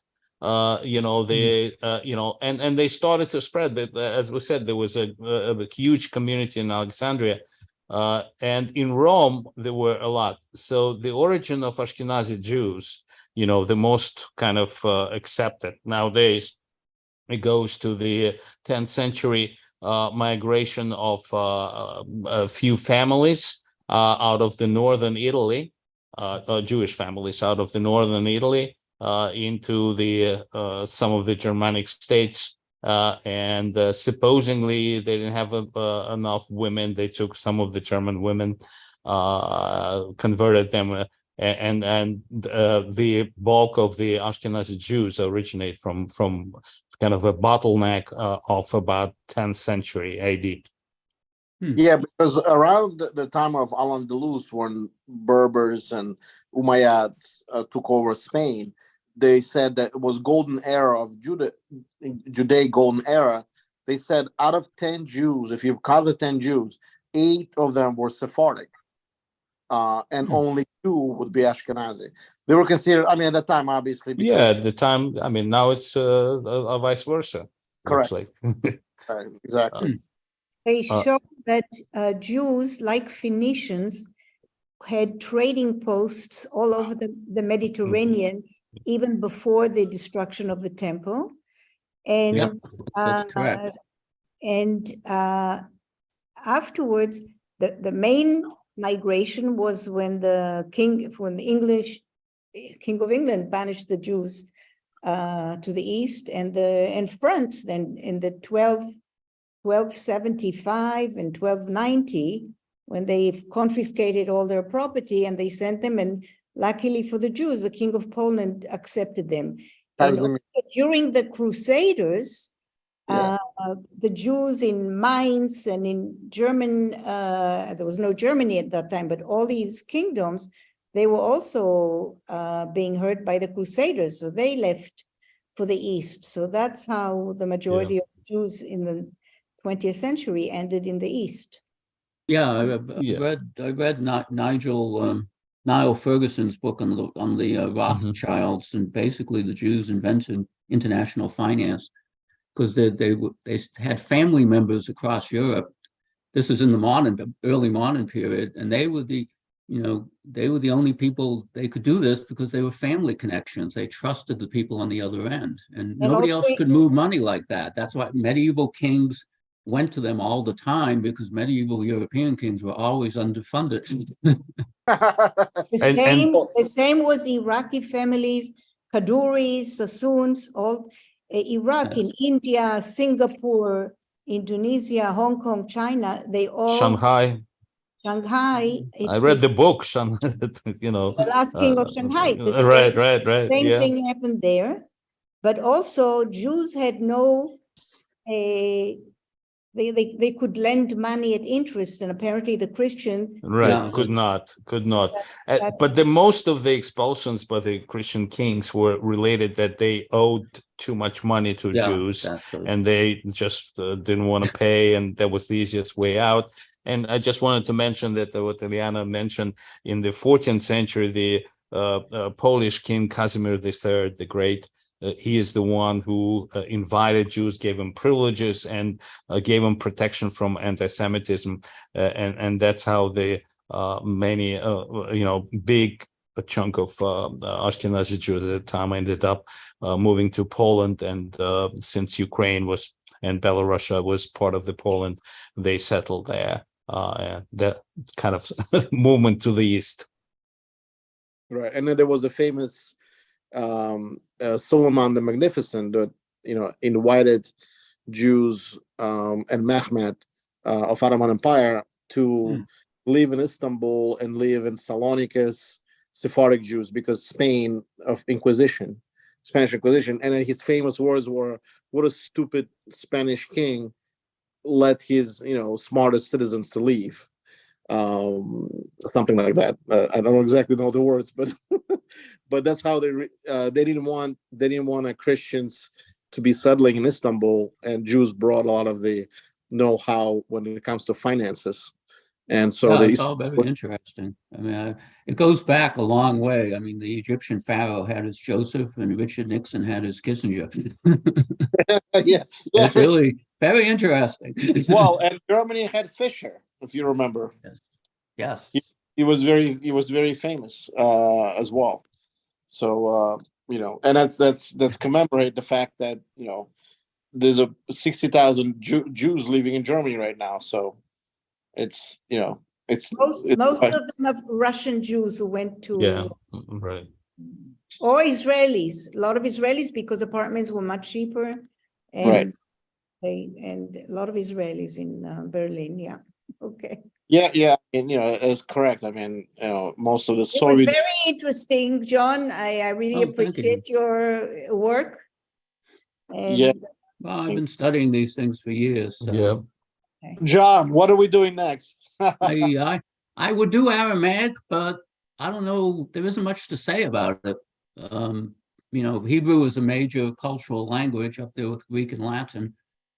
But Aramaic, I'll have to think about it, see if I can get some good material. But basically, it was a tribal, it was spoken by tribes who didn't, Aramaic never produced any great literature, except the Talmuds.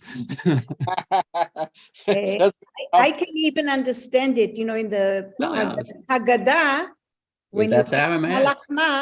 Lechem lachma. I mean, it's very Hebrew. It probably originates from Aramaic.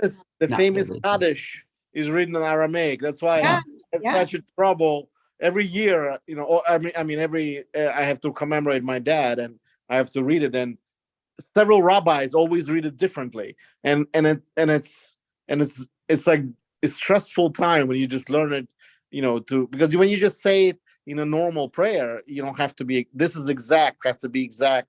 Apparently, because the soul have to ascend further up. Whatever. I'm not really religious, so I can't really speak to that. But every year, I'm under stress. I have two rabbis correcting me 24/7 when I say Kaddish. They say this is the way we say it.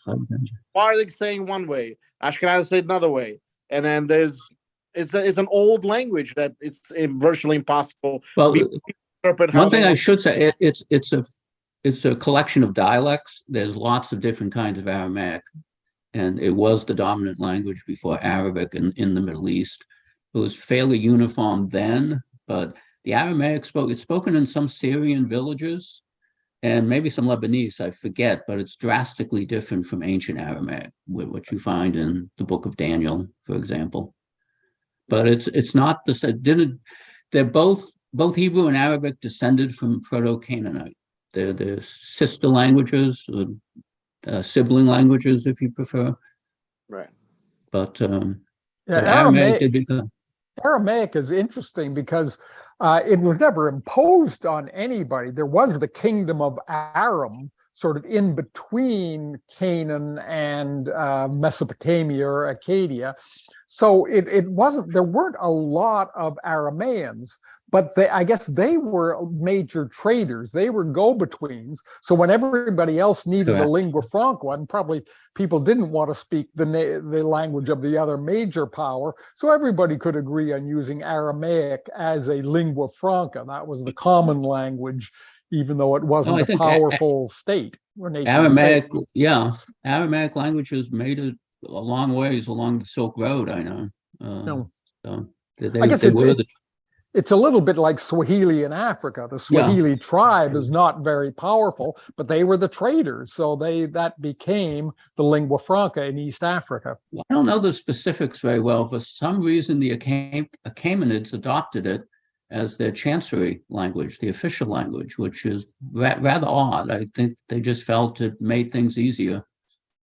But then, well, of course, it may also, a bit like English in India. India has lots of Indian languages, but nobody wants to speak somebody else's Indian language. So everybody can agree that English will be the common language, even though, and you run the same in French West Africa, where I worked for a while.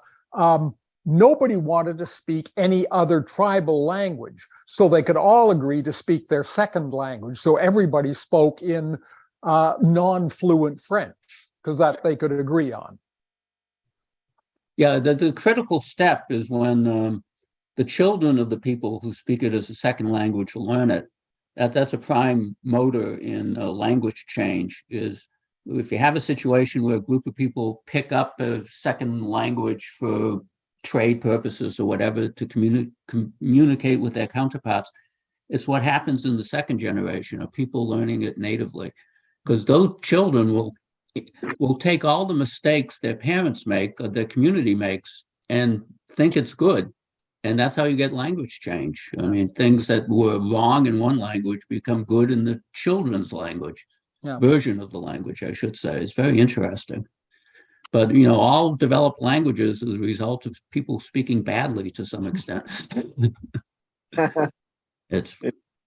So, John, I guess we'll be in communication if you want to go Aramaic or any kind of offshoot languages that you mentioned. Hurrian at one point. I don't think there's very much is known about Hurrian. I'll look into it. Yeah, Hurrian is interesting. Mitanni, right? That's the there's one big document in Hurrian, and that's King Tushratta's letter to the pharaoh at Amarna. And why he wrote it in Hurrian and not Akkadian is unclear. That's interesting. Akkadian scribes were all over the Near East. If you wanted a job, you knew how to write, and that was a very valued skill. Oh wow, scribes. Yeah. And also Hittite, interesting too. What I would be interested also, John, I mean, maybe some point in the future, Roman army and literacy in the Roman society. There's a lot of work on, There's literature on that. I've read a couple of them. It's now the best estimate, only 10% of the Roman Empire was literate.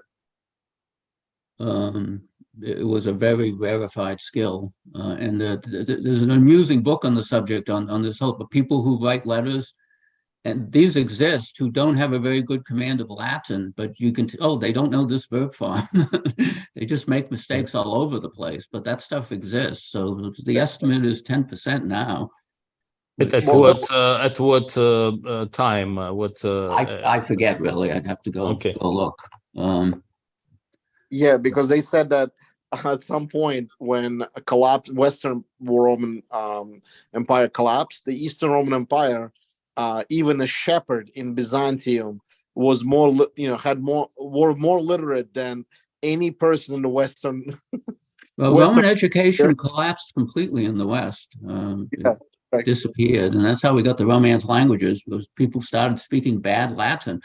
They weren't going to school, and why you have such an innovative situation in Western Europe. But in Byzantium, Greek sort of froze. You know, if you Right. look at modern Greek, it's not all that different from medieval Greek, but the education system was so strong that and the teachers insisted on speaking it the way they thought. You know, Plato and Socrates spoke it. So, you know, there's this whole recurring movement of people trying to be, it's called Atticizing.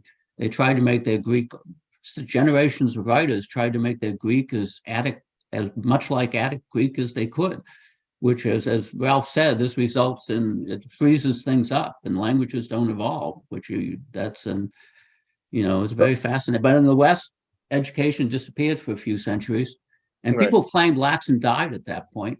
But then it was resurrected under Charlemagne by a fellow called Alcuin of York, and he Right. restored the norms of Latin grammar, which is wow. why you can find a lot of medieval Latin that's heavily, Cicero could read it, except for the vocabulary. They added a lot of new words. But Well, Just except Arguments. that Latin ahead. in France was maintained by the church. Yeah. And the Franks, well, as you say, when the collapse, the Franks maintained, they liked the Latin administration. They liked the tax collecting and the laws and so Yeah. on. So so the upper classes spoke Latin rather than, and presumably the lower classes still spoke Gaelic, which is a Celtic language. Yeah. But gradually, but Celtic was never written. So if you wanted to be educated and learn to write, you had to learn Latin. And then gradually Latin moved from the upper classes and the church and the education down to the common people. Thanks. yeah, how far Latin extended in the populations during the empire is unclear, because Romans never had much interest in recording the languages of their subjects, and there's very little interest among Roman intellectuals in learning any other language besides Greek. Greek is the great exception. But how, you know, if we go to Gaul in 200 AD, how many people in the population spoke Latin? That's not answerable, really, I think, because it's true. Higher up the social scale, the more likely you would have been. Definitely. It was the church, and course, but Yeah. pretty much everybody was, well, they were all Christians by this time. France was pretty much Christian from the Roman Empire. Yeah, the senior daughter of the church is what it's always called. And it's interesting, the Greeks themselves in Byzantium, or right now, call themselves in Ottoman Istanbul, they call Romaniots, Yeah, which is interesting. You know, they're Yeah. Greek, but they call themselves Romans, and they spoke Greek, but so and then the Arabs call the Byzantines Rome. That's the standard term today. It's just completely, you know, there was a line down the Mediterranean, you know, off the coast of the Levant, where, you know, we switched from Latin to Greek. Because Latin, when Constantinople was founded, the language was Latin. But as the links weakened, it switched over to Greek completely, because the Greek had been planted there by Alexander the Great. Yeah, even Russians, you know, Vlad the Great and Oleg, who's actually Oleg, and in Viking it was called Oleg. When they were conquering or tried to conquer Byzantium, they were referring to them as Greeks. They weren't referring to them as Romans. In the Russian, you know, chronology, by famous Russian minister and Greek, you know, Greg probably knows what I'm talking about. But This is pretty much forgotten was forgotten in Western Europe. They always talk about the collapse of the Roman Empire, where it's really the collapse of the Roman Empire in the West.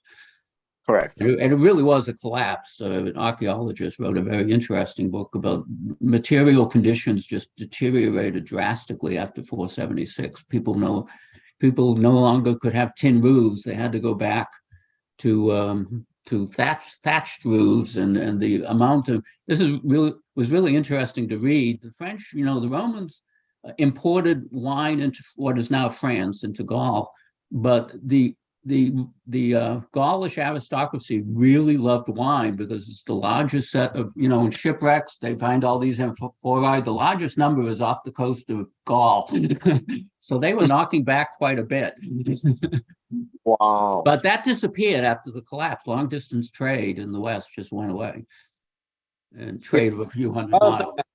Another thing I wanted to do at some point is all this Roman inventions in science and language and all this agriculture, obviously disappeared. And how much have we lost? I mean, we were probably thousands of years behind because of the fact what Rome had conquered, acquired, or developed was lost for centuries. And we're not talking about the works of Aristotle. They kind of like all went to Arabs, and Arabs brought it back to Europe. But at the same time, the Romans have a reputation for not innovating much, and certainly over 1,000 years they didn't make anything comparable, say, to the Chinese. But I just saw an article that it seems that Roman concrete was better than modern concrete in standing up to seawater in particular, and they're just trying to figure out how the Romans made it. There's got to be. Yeah, I think the answer is that it was pure luck. They happened to find a deposit of the lime. It was volcanic ash, which purely by accident, they had no idea what was going on, but purely by accident, it had the ideal combination of ingredients for concrete. So they just used that. So it wasn't that all they knew is that they had this source of stuff that made terrific concrete. They didn't know why, but they knew that it did. That's true of a lot of technology even today. Yeah, it's called Pozzolano, I believe. Pozzolano. Yeah, I mean, and also all the famous Greek scholars, like Pythagoras and Archimedes lived during the Roman times, even though they lived in separate cities. Like not Pythagoras. Not Pythagoras, He but was Egyptian. He was in Egypt, wasn't he? No, Pythagoras was in the southern Italy, but it was in the end of the 6th century BCE, so like 510.